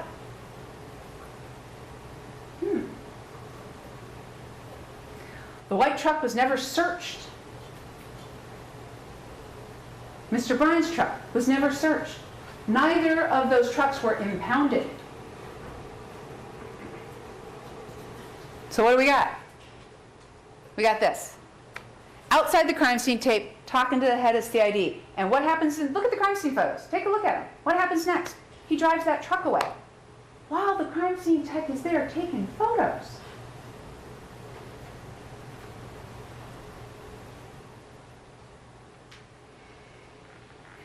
No one said Mr. Arbery had a weapon. Nobody said Mr. Arbery made any verbal threats or gestures. Nobody said I saw him commit a crime today.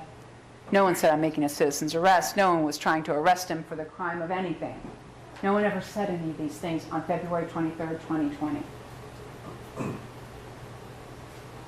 Greg McMichael's statements to the police. These are important. This is why Greg McMichael is guilty. Did this guy break into a house today? That's just it. I don't know. That's what I told what's-her-name out there. I said, listen, you might want to go knock on doors down there because this guy just done something because he was fleeing from. I don't know. He might have gone in somebody's house. You can't make a citizen's arrest because someone's running down the street and you have no idea what crime they have committed that day. You can't hold somebody so the police can show up to go, well, he must have done something. Why don't you police officers go figure out what it was that he went and did today? But that's what Greg McMichael told the police. Then he was asked, is he picking up anything or going through anything? You know, not that I recall. I don't think the guy has actually stolen anything out of there. Or if he did, it was early on in the process. But he keeps going back over there over and over again, this damn house. No one ever said, we have evidence that he stole items out of Larry English's boat back on some unknown date, so we were trying to arrest him for that. There's never any mention of Larry English's house and the stolen items off the boat. Not by anybody. My intention was to stop this guy so they could be arrested. Never says for what. Never says what crime it was he was going to be arrested for. I don't think the guy's actually stolen anything. Did he break into a house today? I don't know. And in that same sentence, he could be arrested or at least identified. So this is all for identification. This whole entire thing, this was all to do what? Identify Mr. Arbery. That's what we're doing. That's what Greg Michael says. How do you know it was an attack on Mr. Arbery? Strangers with intent to kill? I yelled, "Stop, or I'll blow your fucking head off," or something. I wanted to know that we weren't playing. This is what he said to the police. Now, Borho got up here and went, yeah, he was just confused. He didn't mean that. He didn't remember what he said. Really? He proudly told the police, this is what he said to Mr. Arbery. We're going to kill you if you don't stop.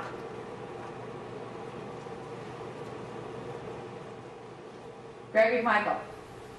Yeah, he was trapped like a rat.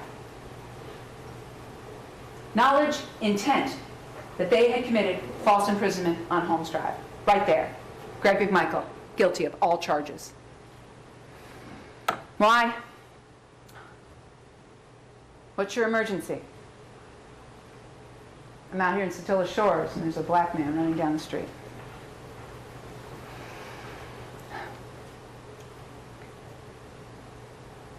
Yeah, this is what we get. This is what we get. Driveway decisions and assumptions. Right here.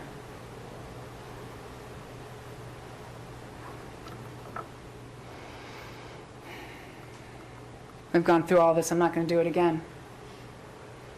Bottom line, ladies and gentlemen, they committed 4 felonies against Ahmaud Arbery in violation of his personal liberty before he finally tried to run around their truck after running from them for 5 minutes. He was trying to get away from these strangers who were yelling at him, threatening to kill him.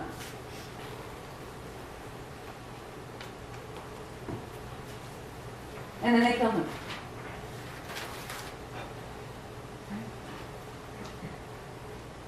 Do you have any doubt that they committed all of the charges in the indictment? No. No. Remember, a reasonable doubt does not mean a vague or arbitrary doubt, but it's a doubt for which a reason can be given. In other words, you say it out loud. I doubt William Roddy Bryan was committing aggravated assault with his pickup truck because it was just reckless conduct. If you can honestly look each other in the eye and say that about Mr. Bryan with a straight face, ladies and gentlemen, you're the jury. You decide. This is your search for the truth. If you honestly can look at each other and say that out loud, then find him not guilty of the aggravated assault. Find him guilty of a lesser. Because you decide. You are Glenn County. I mean, today you are Glenn County. Remember, this isn't about having personal baggage back in the jury room. It's not about a point of view or an agenda or anything like that. That's not what's going on. Y'all are really, really smart, and you've paid really, really close attention to this case. You're going to determine what really happened based on the evidence, and then you're going to apply the law that the judge gives you to that evidence. It's not about being an advocate for anybody. It's your search for the truth. I suggest once again that you work from the bottom of the indictment. It's just going to be easier.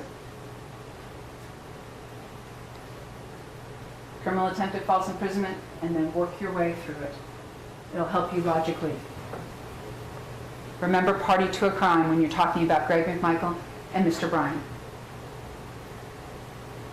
You're going to get a verdict form. The state is asking you to fill it out this way, especially for Mr. Bryan and the aggravated assault with the pickup trucks.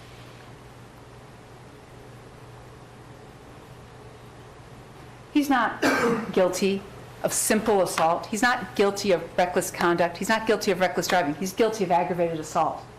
for putting Ahmaud Arbery in reasonable apprehension, fear of receiving serious bodily injury. I overshot the road and forced him into a ditch. Ladies and gentlemen, here's the thing. This isn't about whether these three men are good people or bad people. That's not what this is about. It's about responsibility. It's about holding people accountable and responsible for their actions. When they do something like this, they have to be held accountable and responsible. Nobody gets a free pass. Okay? Would you get a free pass? Who gets a free pass? No. The law basically says if you commit the crime, you're going to be held responsible. And ladies and gentlemen, when you come back with a guilty verdict on all the charges, this isn't saying somebody's a good person or a bad person. What you're saying is, you know you committed the crime. Now we know you committed the crime too. That's all it is. They know what they did. It's not like they don't know what they did. They know exactly what they did and they know why they did it. It's not a mystery to them. When you come back with your guilty verdict, all you're doing is telling them, we know what you did too. And we're going to hold you responsible for it. Because guess what you did? You turned this young man into that young man. That's what you did. For absolutely no good reason at all. Ladies and gentlemen, I'm asking you to find all three defendants guilty of all the charges in the indictment. Thank you very much.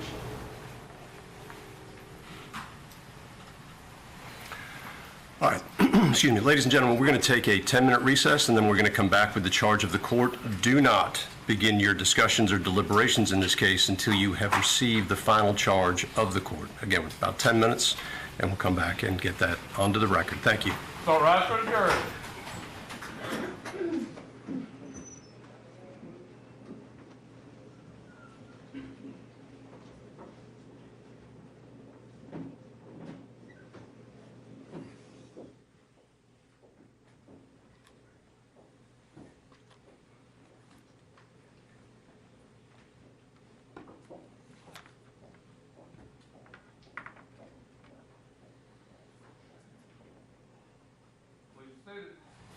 All right, let's take a 10-minute recess. 22:11, we'll reconvene. Thank you.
All right, we're back on. Defendants present represented by counsel.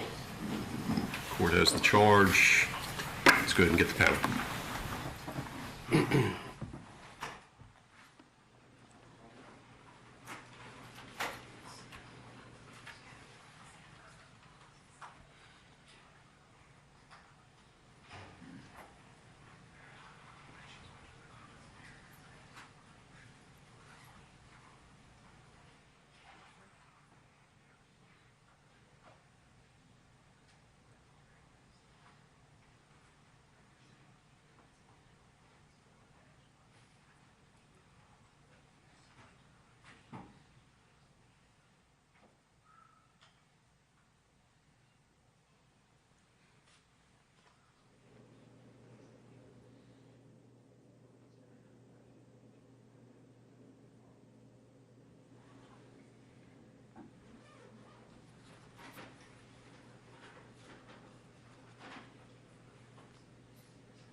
All rise for a jury.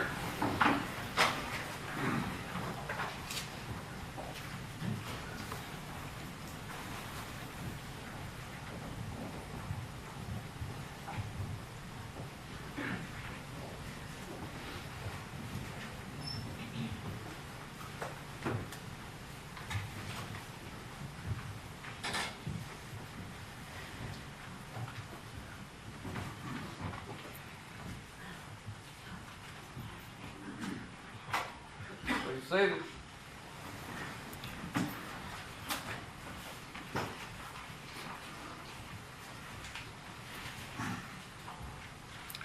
All right, welcome back, ladies and gentlemen.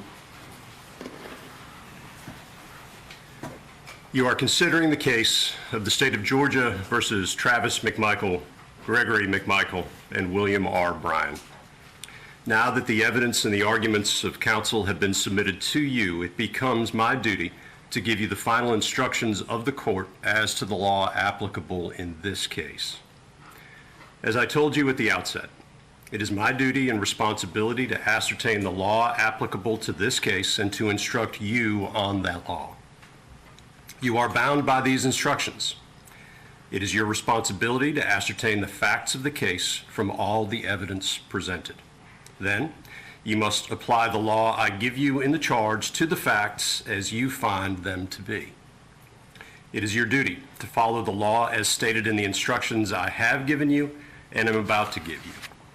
You should not single out one instruction alone, but must consider all the instructions as a whole. You have a sworn duty to decide this case based upon the law given you by the court and upon the evidence submitted during the trial. The defendants, Travis McMichael, Gregory McMichael, and William R. Bryan, in this case, have been indicted each individually and as parties concerned in the commission of a crime by the grand jury of this county for the offenses of malice murder, felony murder, 4 counts, aggravated assault, 2 counts, false imprisonment, and criminal attempt to commit a felony. The indictment was returned into court on June 24th of 2020. You will have the indictment with you at the end of the case, and you should consult it for the specific allegations brought by the state. The defendants have each entered a plea of not guilty to the indictment. The indictment and the pleas form the issues that you are to decide. Neither the indictment nor the pleas of not guilty should be considered as evidence. The defendants are charged in the indictment with crimes that are violations of certain laws of the state of Georgia. I want to emphasize to you that the indictment, including all of the counts therein, and the pleas of not guilty, are the legal procedures by which these criminal charges are brought against each defendant. The charges in the plea of not guilty are not evidence of guilt, and you should not consider them as evidence or implication of guilt of any crime whatsoever. The defendants are presumed innocent until each is proven guilty. Each defendant enters upon the trial of the case with a presumption of innocence in his favor. And this presumption remains with the defendant until it is overcome by the state with evidence that is sufficient to convince you beyond a reasonable doubt that the defendant is guilty of the crime or crimes charged. No person shall be convicted of any crime unless and until each element of the crime is proven beyond a reasonable doubt. The burden of proof rests upon the state to prove every material allegation of the indictment and every essential element of the crimes charged beyond a reasonable doubt. However, the state is not required to prove the guilt of the accused beyond all doubt or to a mathematical certainty. A reasonable doubt means just what it says. It is a doubt of a fair-minded, impartial juror honestly seeking the truth. It is a doubt based upon common sense and reason. It does not mean a vague or arbitrary doubt, but it is a doubt for which a reason can be given arising from a consideration of the evidence or lack of evidence, a conflict in the evidence, or any combination of these. There is no burden of proof upon the defendants whatsoever, and the burden never shifts to the defendant to prove his innocence. When a defense is raised by the evidence, the burden is upon the state to negate or disprove it beyond a reasonable doubt. Though you may consider all of the evidence as a whole, conviction of one defendant does not necessarily require conviction of another. You, the jury, must determine whether the state has proven the guilt of each defendant beyond a reasonable doubt as to each count. If, after giving consideration to all of the facts and circumstances of this case, your minds are wavering, unsettled, or unsatisfied, then that is a doubt of the law, and you must acquit that defendant. But if that doubt does not exist in your minds about the guilt of the accused, then you will be authorized to convict that defendant. If the state fails to prove a defendant's guilt beyond a reasonable doubt, it would be your duty to acquit that defendant.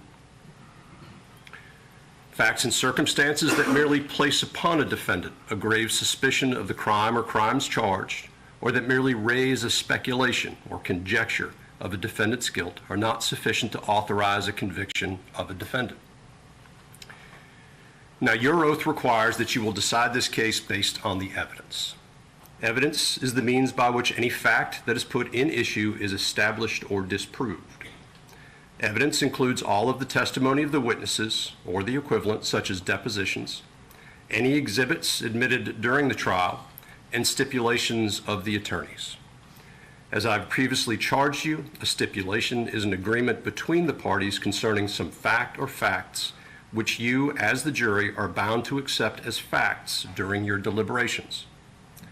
Evidence does not include the indictment, the plea of not guilty, opening or closing remarks of the attorneys, or questions asked by the attorneys. Evidence may be either direct or circumstantial or both. In considering the evidence, you may use reasoning and common sense to make deductions and reach conclusions. You should not be concerned about whether the evidence is direct or circumstantial. Direct evidence is the testimony of a person who asserts that he or she has actual knowledge of a fact. Circumstantial evidence is proof of a set of facts and circumstances that tend to prove or disprove another fact by inference. There's no legal difference in the weight that you may give to either direct or circumstantial evidence. Whether dependent upon direct evidence or circumstantial evidence or both, the true test is whether there is sufficient evidence or whether the evidence is sufficiently convincing to satisfy you beyond a reasonable doubt. If not, you must acquit. If so, you may convict. There's no rule that either circumstantial or direct evidence is stronger than the other if conflicting. The comparative weight of circumstantial evidence and direct evidence on any given issue is a question of fact for the jury to decide. Now, testimony has been given in this case by certain witnesses who are termed experts. Expert witnesses are those who, because of their training and experience, possess knowledge in a particular field that is not common knowledge or known to the average citizen. The law permits expert witnesses to give their opinions based upon that training and experience. You are not required to accept the testimony of any witness, expert or otherwise. Testimony of an expert, like that of all witnesses, is to be given only such weight and credit as you think it is properly entitled to receive. Now, the jury must determine the credibility of witnesses.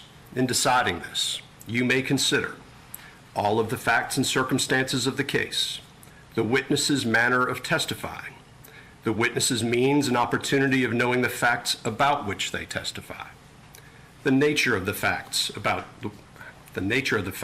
which the witness testify, the probability or improbability of their testimony, the witness's interest or lack of interest in the outcome of the case, the witness's personal credibility insofar as it may have been shown in your presence and by the evidence, any evidence of bias for or against a party, any possible motive in testifying, if shown by the evidence.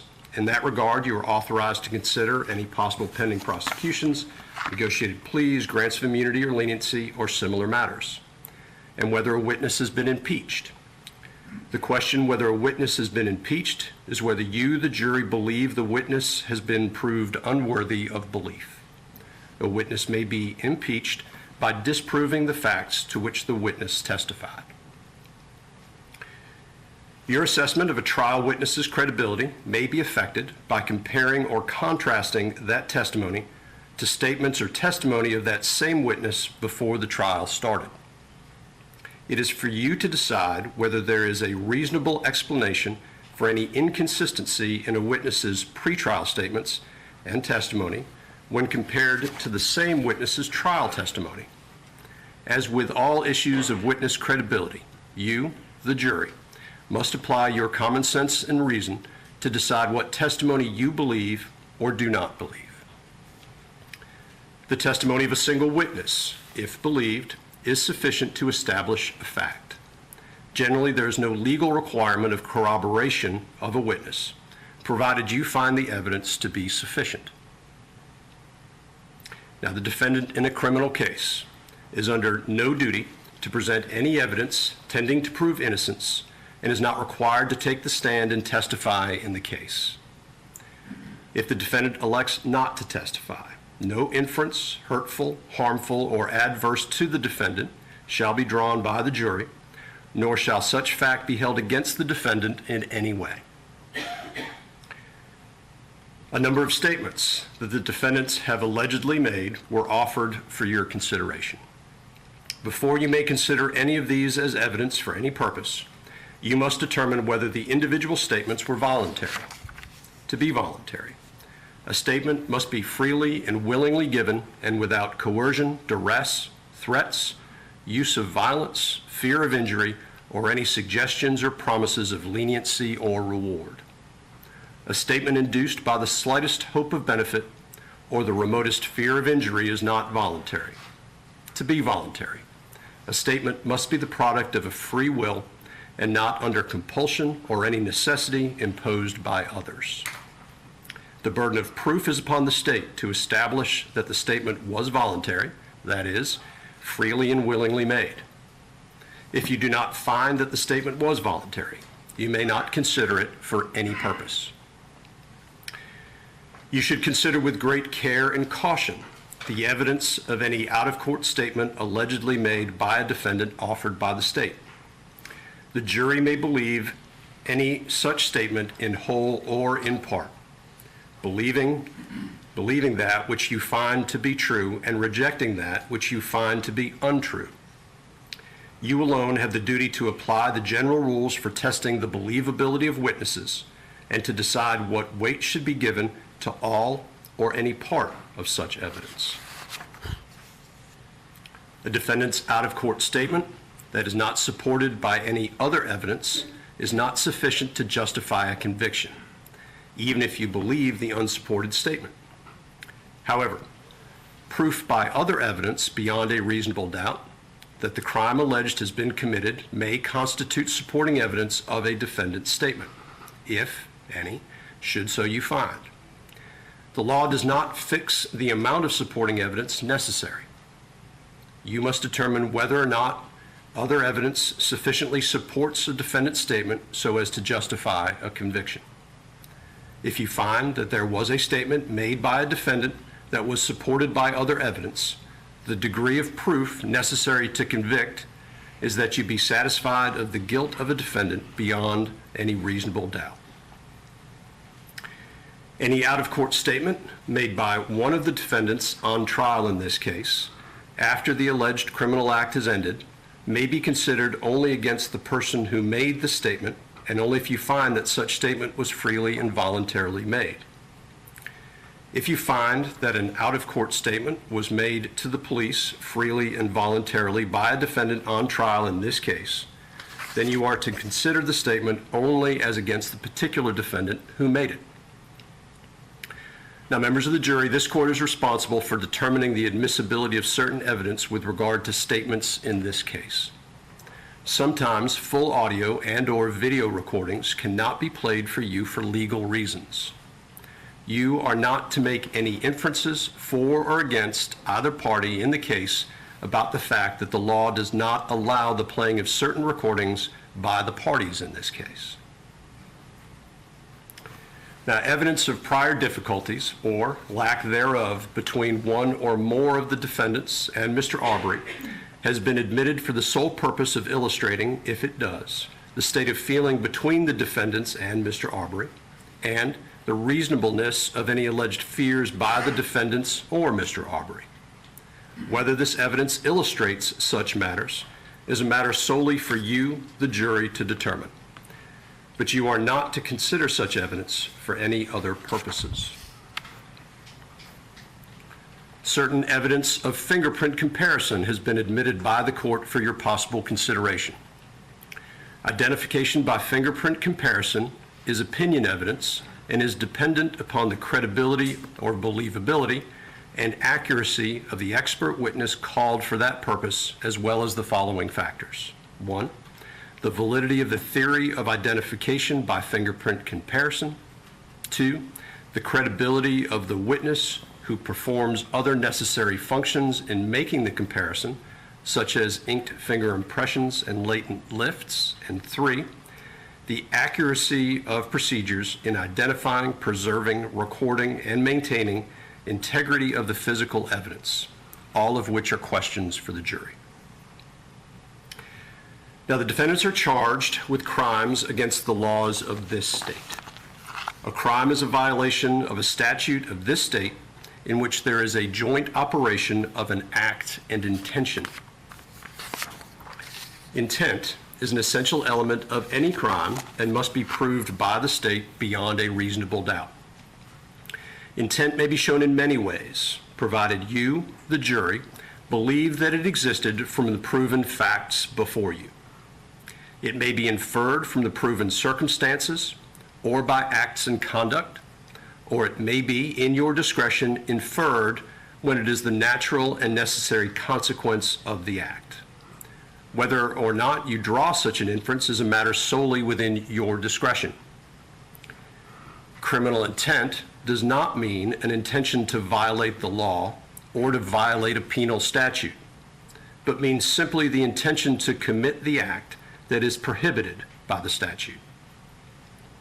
The defendants will not be presumed to have acted with criminal intent, but you may find such an intention upon a consideration of words, conduct, demeanor, motive, and other circumstances connected with the act for which the accused are being prosecuted.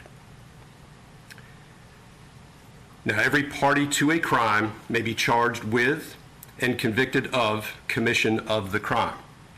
A person is a party to a crime only if that person, A, directly commits the crime, B, intentionally helps in the commission of the crime, or C, intentionally advises, encourages, hires, counsels, or procures another to commit the crime. Any party to a crime who did not directly commit the crime may be prosecuted for commission of the crime upon proof that the crime was committed and that the person was a party to it, even though the person alleged to have directly committed the crime has not been prosecuted or convicted, has been convicted of a different crime or degree of crime, is not amenable to justice, or has been acquitted. Knowledge on the part of a defendant that a crime was being committed and that a defendant knowingly and intentionally participated in or helped in the commission of such crime must be proved by the state beyond a reasonable doubt. If you find from the evidence in this case that a defendant had no knowledge that a crime was being committed, or that a defendant did not knowingly and intentionally commit, participate, or help in the commission of the alleged offense, then it would be your duty to acquit that defendant. On the other hand, should you find beyond a reasonable doubt that a defendant had knowledge that a crime was being committed, and that a defendant knowingly and intentionally participated or helped in the commission of it, then you would be authorized to convict that defendant. A person shall not be found guilty of a crime if the act or omission to act constituting the crime was induced by a misapprehension of fact that, if true, would have justified the act or omission. Now, the law provides that criminal action shall be tried in the county where the crime was committed. Venue, that is, that the crime was committed in Glenn County, is a jurisdictional fact that must be proved by the state beyond a reasonable doubt as to each crime charged in the indictment, just as any element of the offense. Venue must be proved by direct or circumstantial evidence, or both. The defendants are charged with the offenses of malice murder, felony murder in 4 counts, aggravated assault 2 counts, and false imprisonment and criminal attempt to commit a felony. I will now define the offenses for you. For malice murder, the state must prove that the defendant, 1, caused the death of another person, 2, unlawfully, and 3, with malice aforethought.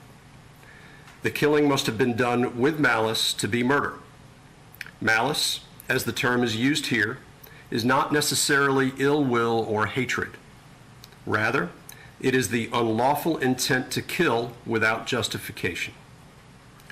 You may find malice when the circumstances show that a defendant acted with the deliberate intention to unlawfully take the life of another person. You may also find malice when there does not appear to be significant provocation and all the circumstances of the killing show an abandoned and malignant heart. The state does not have to prove premeditation to prove murder. If the killing is done with malice, it is murder, regardless of how briefly the malicious intent existed. No specific length of time is required for malice to arise in a defendant's mind. Malice may be formed in a moment, and instantly a fatal wound may be inflicted. If malice was in a defendant's mind at the time of the act or the killing and moved a defendant to do it, that is enough for the killing to be murder. The state does not have to prove motive to prove murder. Any evidence of motive has been admitted for your use in determining a defendant's state of mind at the time of the killing. A person also commits the crime of felony murder when, in the commission of a felony, that person causes the death of another human being. Under the laws of Georgia, aggravated assault, false imprisonment, and criminal attempt to commit false imprisonment are all felonies that will be defined later in this charge. You may find a defendant guilty of felony murder if you believe that he caused the death of another person by committing one of the felonies just described, regardless of whether he intended the death to occur. There must be some causal connection between the felony and the death. Felony murder is not established simply because the death occurred at the same time as or shortly after the felony was attempted or committed.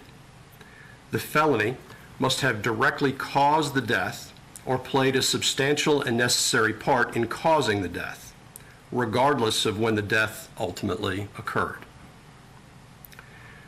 A person commits the offense of aggravated assault when that person assaults another person with a deadly weapon or with any object, device, or instrument that, when used offensively against a person, is likely to or actually does result in serious bodily injury.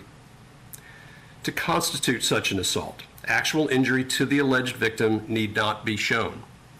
It is only necessary that the evidence show beyond a reasonable doubt that the defendant attempted to cause a violent injury to the alleged victim or intentionally committed an act that placed the alleged victim in reasonable fear of immediately receiving a violent injury. As to count 6 of the indictment, the state must prove as a material element of aggravated assault, as alleged in this case, that the assault was made with a deadly weapon. As to count 7 of the indictment, the state must prove as a material element of aggravated assault, as alleged in this case, that the assault was made with an object, device, or instrument that, when used offensively against a person, is likely to or does actually result in serious bodily injury. A firearm, when used in the way a firearm is ordinarily used, is a deadly weapon. In deciding whether a pickup truck is an offensive weapon in this case, you may consider all of the following factors: the nature and extent of any injury inflicted, the character or capabilities of the weapon, the manner in which it was used, any display of it to the jury, any other circumstances, and any other circumstances of the case. Whether or not, under all of the facts and circumstances of this case, a pickup truck, as alleged in this bill of indictment, did in fact constitute a weapon likely to cause serious bodily injury, is a matter to be decided by the jury from the evidence in this case. Now, on count 7, as to defendant William R. Bryan, you may consider the following lesser offenses which will be presented on his verdict form. Simple assault. A person commits simple assault when that person attempts to commit a violent injury to the person of another. Reckless conduct. A person commits reckless conduct when that person endangers the bodily safety of another person by consciously disregarding a substantial and unjustifiable risk that his act or omission will cause harm or endanger the safety of another person, and the disregard constitutes a gross deviation from the standard of care which a reasonable person would exercise in the situation. And reckless driving. A person commits the offense of reckless driving by driving any vehicle in reckless disregard for the safety of persons or property. If you do not believe beyond a reasonable doubt that the defendant William R. Bryan is guilty of aggravated assault as alleged in count 7 of the indictment, but you do believe beyond a reasonable doubt that the defendant William R. Bryan is guilty of the lesser offenses just listed, you would be authorized to find the defendant William R. Bryan guilty of the lesser and should so indicate on the verdict form. Continuing now with the charges set forth in the indictment. A person commits the offense of false imprisonment when, in violation of the personal liberty of another, he arrests, confines, or detains such person without legal authority. A person commits criminal attempt to commit false imprisonment when, with intent to commit false imprisonment, that person performs any act that constitutes a substantial step toward the commission of the crime of false imprisonment, which has been previously defined for you. Now, ladies and gentlemen, I charge you that whereas here in count 7 and 9 of the indictment, the state alleges that the defendants committed a crime in more than one way, the state need not prove that the defendants committed the crime in each way charged. Rather, it is sufficient if you, the jury, should find, beyond a reasonable doubt, that the defendants committed the crime in at least one of the ways alleged.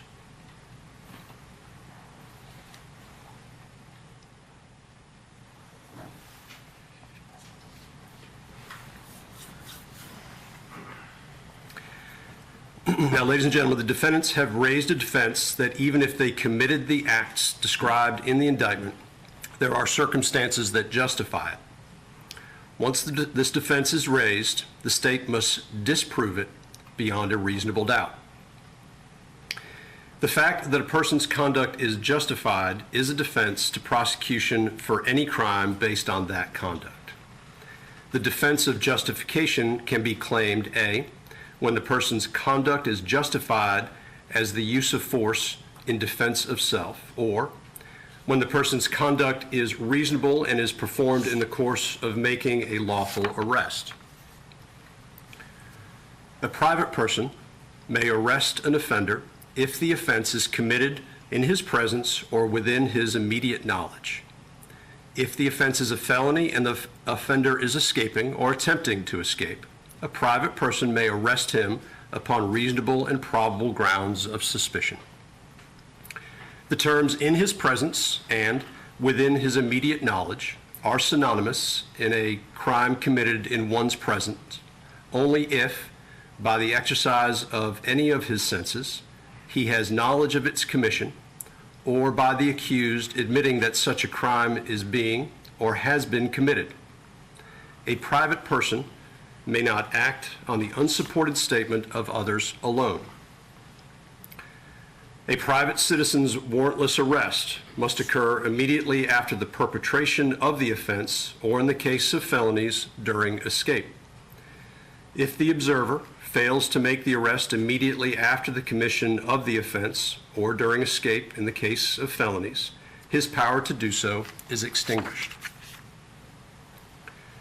A private person may arrest an offender upon reasonable and probable grounds of suspicion, that is, on probable cause, which is defined as facts and circumstances that are sufficient to warrant a prudent person or one of reasonable caution in believing, in the circumstances shown, that the suspect has committed an offense.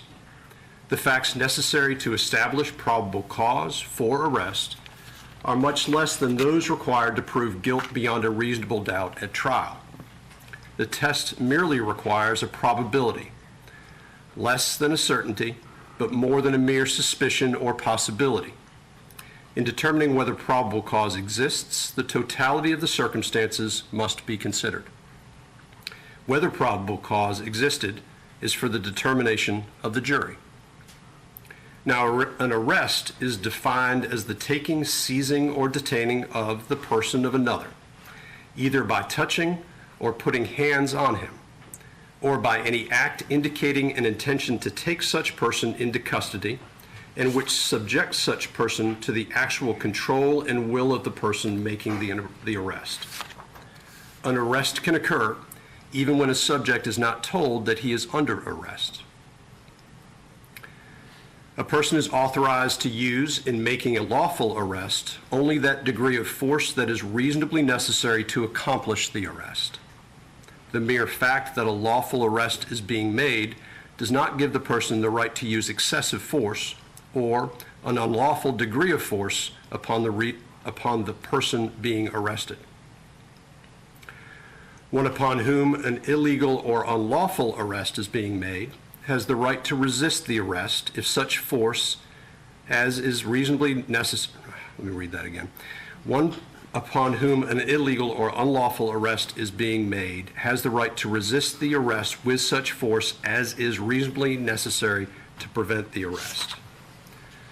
A person commits the offense of criminal trespass when that person knowingly and without authority, A, enters upon the land or premises of another person for an unlawful purpose.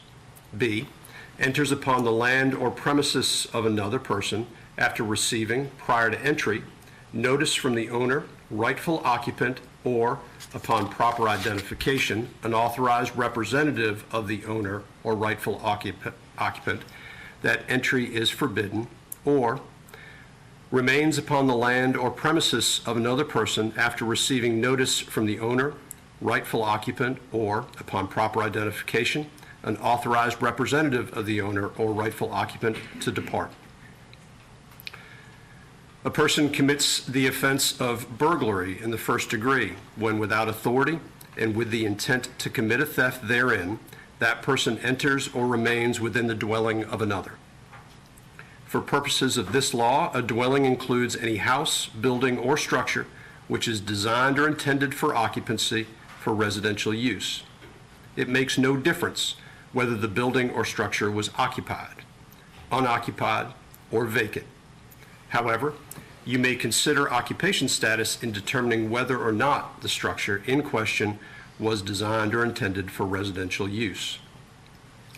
To constitute the offense of burglary, it is not necessary that it be shown that a break-in occurred. To constitute entry, the evidence need only show a breaking of the plane of the structure alleged by the offender, or by any part of his body, or by any instrument controlled by him. The evidence need not show that an actual theft was accomplished.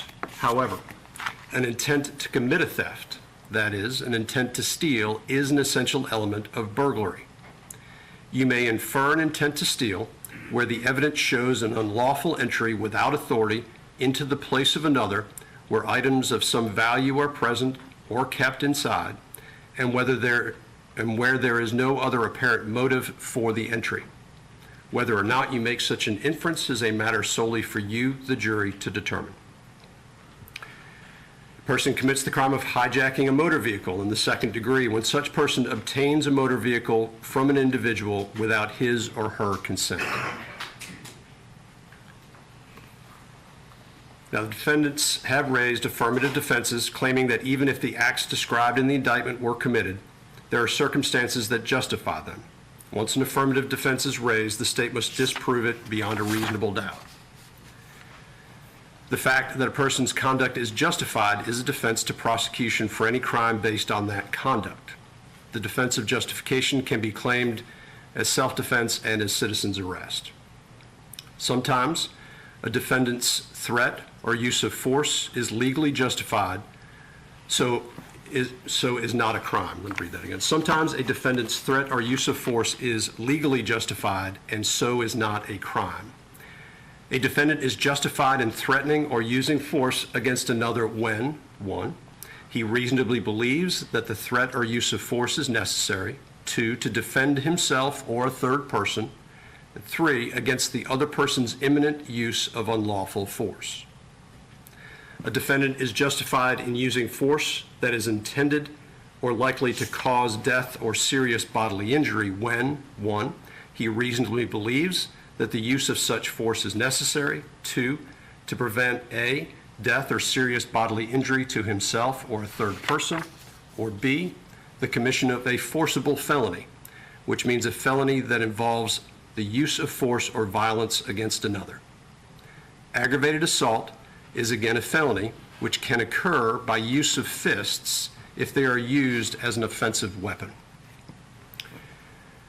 The state has the burden of proving beyond a reasonable doubt that the defendant's actions were not justified. If you decide a defendant's actions were justified, then it would be your duty to find the defendant not guilty.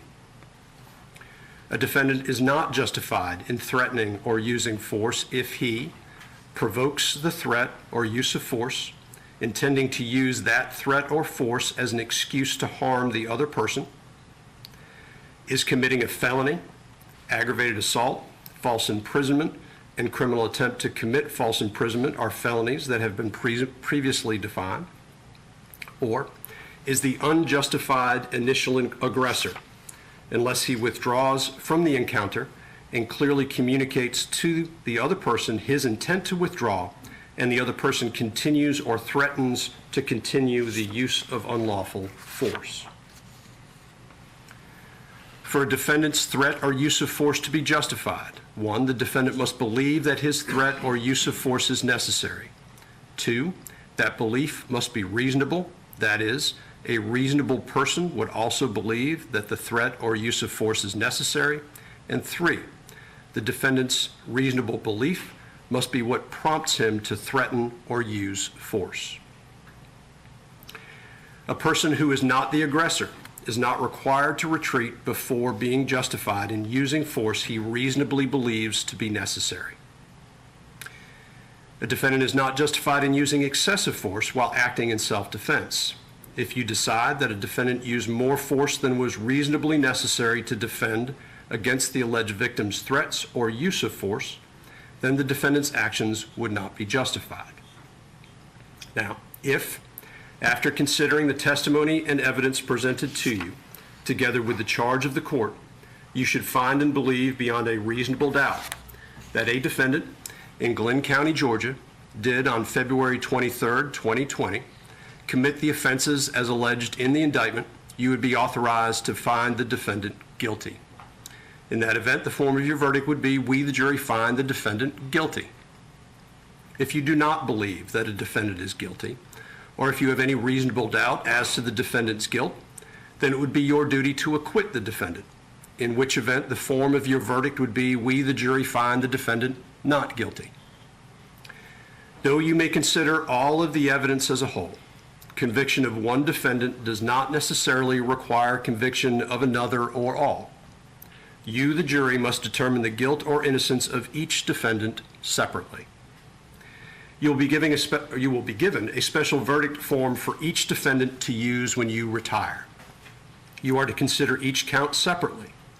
In the space provided on the verdict form, you will indicate either guilty or not guilty depending on your verdict for that count and that defendant.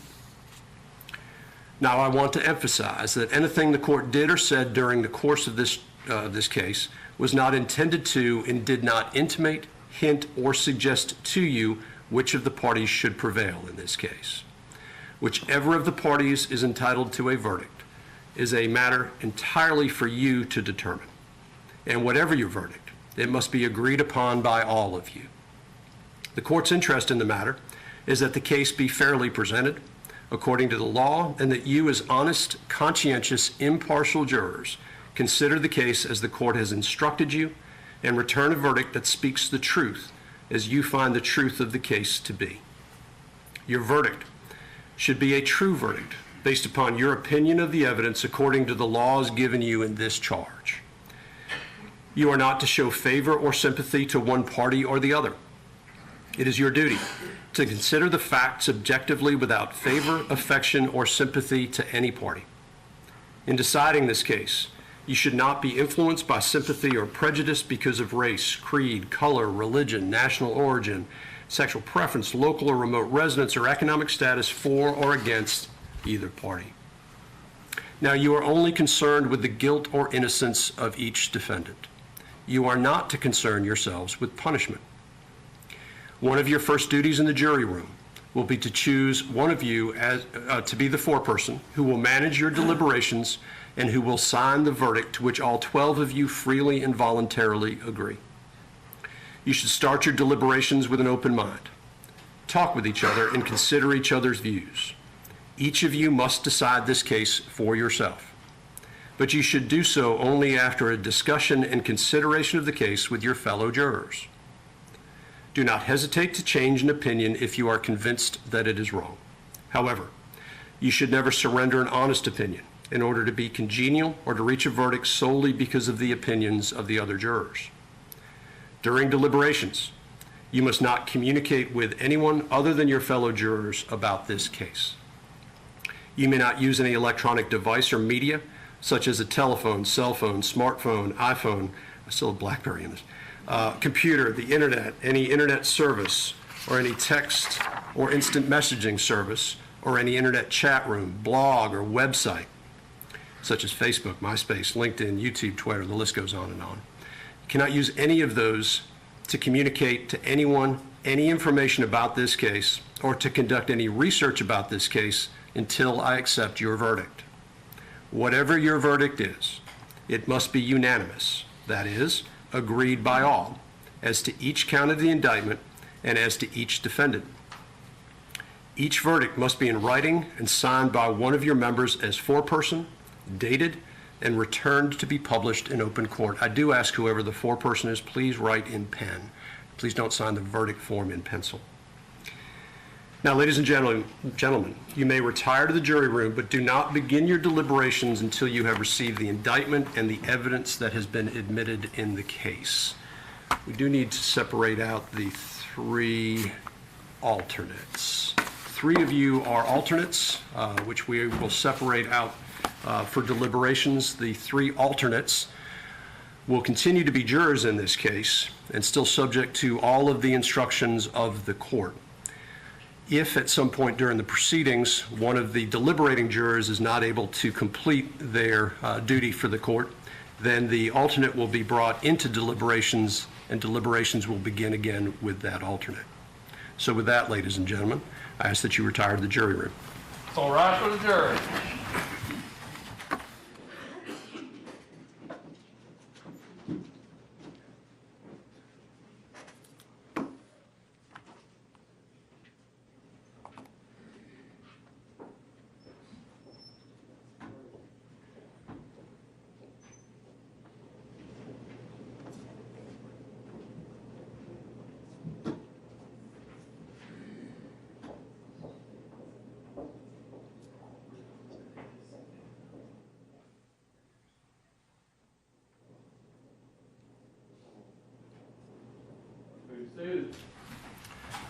All right, beyond matters already raised in the charge conference, any objection to the charge as read from the state? None, Your Honor. From Travis McMichael. Just renewing our previous objections, Your Honor. From Greg McMichael. Yes, just renewing the previous objections and exceptions, excuse me, which include the reasonable doubt charge, the one sentence, and then later in the charge, the last sentence of the paragraph concerning the synonymous terms in his presence and within his immediate knowledge, we accepted to a private person may not act on the unsupported statements of others alone. And then the entire next paragraph concerning contemporaneity of the offense and the actions of the person making the arrest. And I believe the court has already indicated that the arguments made by email on Saturday, November 20th, I believe it was, will be put into the record in support of those exceptions. Yeah, I'm going to do that with a notice of filing. For Mr. Bryan. On behalf of Mr. Bryan, we renew the objections to the charge and exceptions made thereto. And although I don't think it's necessary, we will also renew the many motions for mistrial that were made during the trial of the case. All right, let's go ahead and check the evidence then. It is this court's practice with firearms not to send out the live ammunition or the weapon itself, and I also don't send out the videos. Normally these days, jurors don't have the ability to play the videos, but given the, well, the court's position is if there's a request to replay a video, it needs to be done with all the formalities of the court, and so they can go ahead and request that, but we do that here, so I don't send them out. Your Honor, do you have the verdict forms? I don't know if I've seen And I do have, if I could have you all take a look at the verdict forms to see if there's any objections to the verdict forms. I also have a copy of the charge that I will give to the clerk as courts 5, I think we're on, which will be courts 5. That will go out to the panel. Go ahead and take a look at that before it goes out also. So I got the verdict form and the charge. If I could inquire before we end here. I'm sorry? If I could inquire before we end. Good. Go ahead. Did the court take some more time to think about whether the court would bring the jury in and ask them in front of us if anything has come up? We wanted to see that process happen. I did. I don't think it's necessary here. Today, there's very few, if any, people out front that I'm aware of. I haven't heard of anything or any issues. Again, last night, the only reason I moved the jury is because after getting permission from counsel to go into the jury room, I had heard, probably not as I was walking in, but I heard as I was talking to the panel, something that sounded like a crowd outside, and asked the panel whether or not they heard that, and the response was they just heard that too. And I thought in an abundance of caution, not really knowing what exactly was happening outside, that I'd go ahead and move them into one of the interior courtrooms. That apparently was, there had been movement outside, there was a protest group that was walking around the courthouse, and I believe what the court did yesterday was appropriate under the circumstances and actually consistent with some of the requests that have been made by counsel. I did not do it because I felt there was any safety concerns or any other problems. I simply did it in an abundance of caution. I don't want to go into where they are now, but I'm satisfied today there have been no issues whatsoever, and so no, I don't plan on going into that inquiry. But I do recall the request being made. I'm satisfied that there have not been any issues along those lines. And I guess I would be joining in that. The record is what it is, but I don't believe the court has inquired of the jury affirmatively a single time from their impanelment to this moment. And I don't think it would be inappropriate, given all that has transpired in the public gallery and outside the courthouse in this case, for the court to inquire affirmatively at least once of this jury panel. Having said that, I'm going to sit down. Let's go ahead and check the evidence. The proposed verdict form should be somewhere in the as well as the, I'm sorry, they're right here. And let's go ahead and do that so we can get the evidence to the panel. And Your Honor, I had, and I just want to make sure this is consistent with what everyone else in the court has, as the three alternates. Currently, I'm going to use their current numbers: 14, 13, and 6.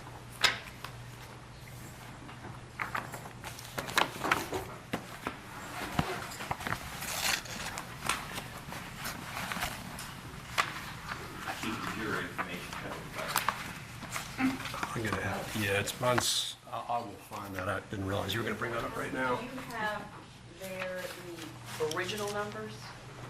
Next to the current number. Yep. Yes. You also want the Yeah, original Yes. numbers? Original numbers: 773, That was for 14? correct? 364 is number 13, and 440 is number 6. I believe that's correct. Agreed. Agreed. All right. In addition, I will get with defense counsel about the method that the evidence is in right now, where it is in file folders labeled with the numbers, and we'll go through it. Yes. Okay, let's go ahead and go. I'm going to stay on the bench until we have all these formalities addressed. So once we know we've got all the evidence together and everybody's had an opportunity to look at the verdict forms, we'll get that addressed.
Review the evidence.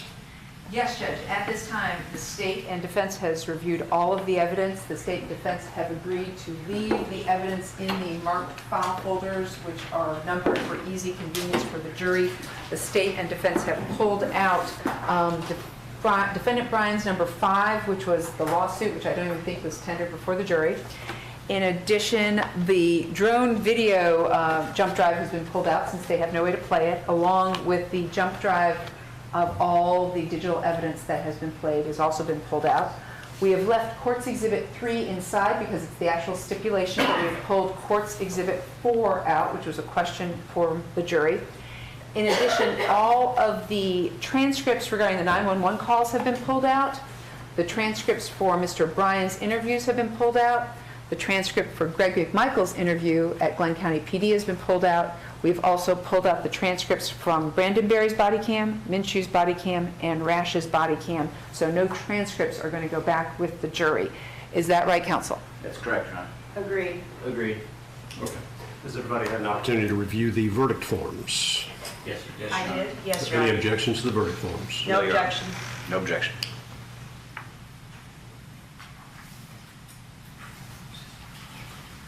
No objection. All right. And I understand there's no objection to court sending the charge out with the evidence. No objection. No objection. No objection. No objection. All right, we'll do that, and we do have, I think it's the original of the indictment is going out with them too. All right, sounds like we have everything. Anything? Excuse me, does the original indictment have the grand jurors' names on it? It does. It does. Did we? I will double check it right now.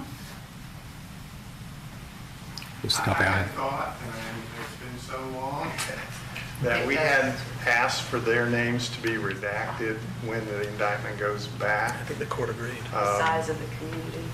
And I thought we had done that and agreed to it, but if not, I'd like to move that we either remove the page that has all of their fellow Glenn Countyans named as grand jurors because of the possible impermissible influence that could have on a jury. It's a motion I normally do, and if I didn't do it, my apologies before, but it's an easy fix. And I do it because I have had juries before say they were related to or knew somebody on the grand jury, particularly in smaller rural counties. And it serves no good purpose to leave their names on there. It should have no influence whatsoever on their deliberations. So therefore, we either move that it be, if It's one page. if it's just one page, that it just be removed from the original indictment. No objection from the state. Right, we'll go ahead and do that. So the redacted copy of that's the original though, before we start tearing it apart. Right. Would there be any objection then, instead of tearing apart the original, to using a copy then to go out with that page removed? No No objection. objection. No objection. No objection. All right, let's do that. We can just take that, it's the one-page one.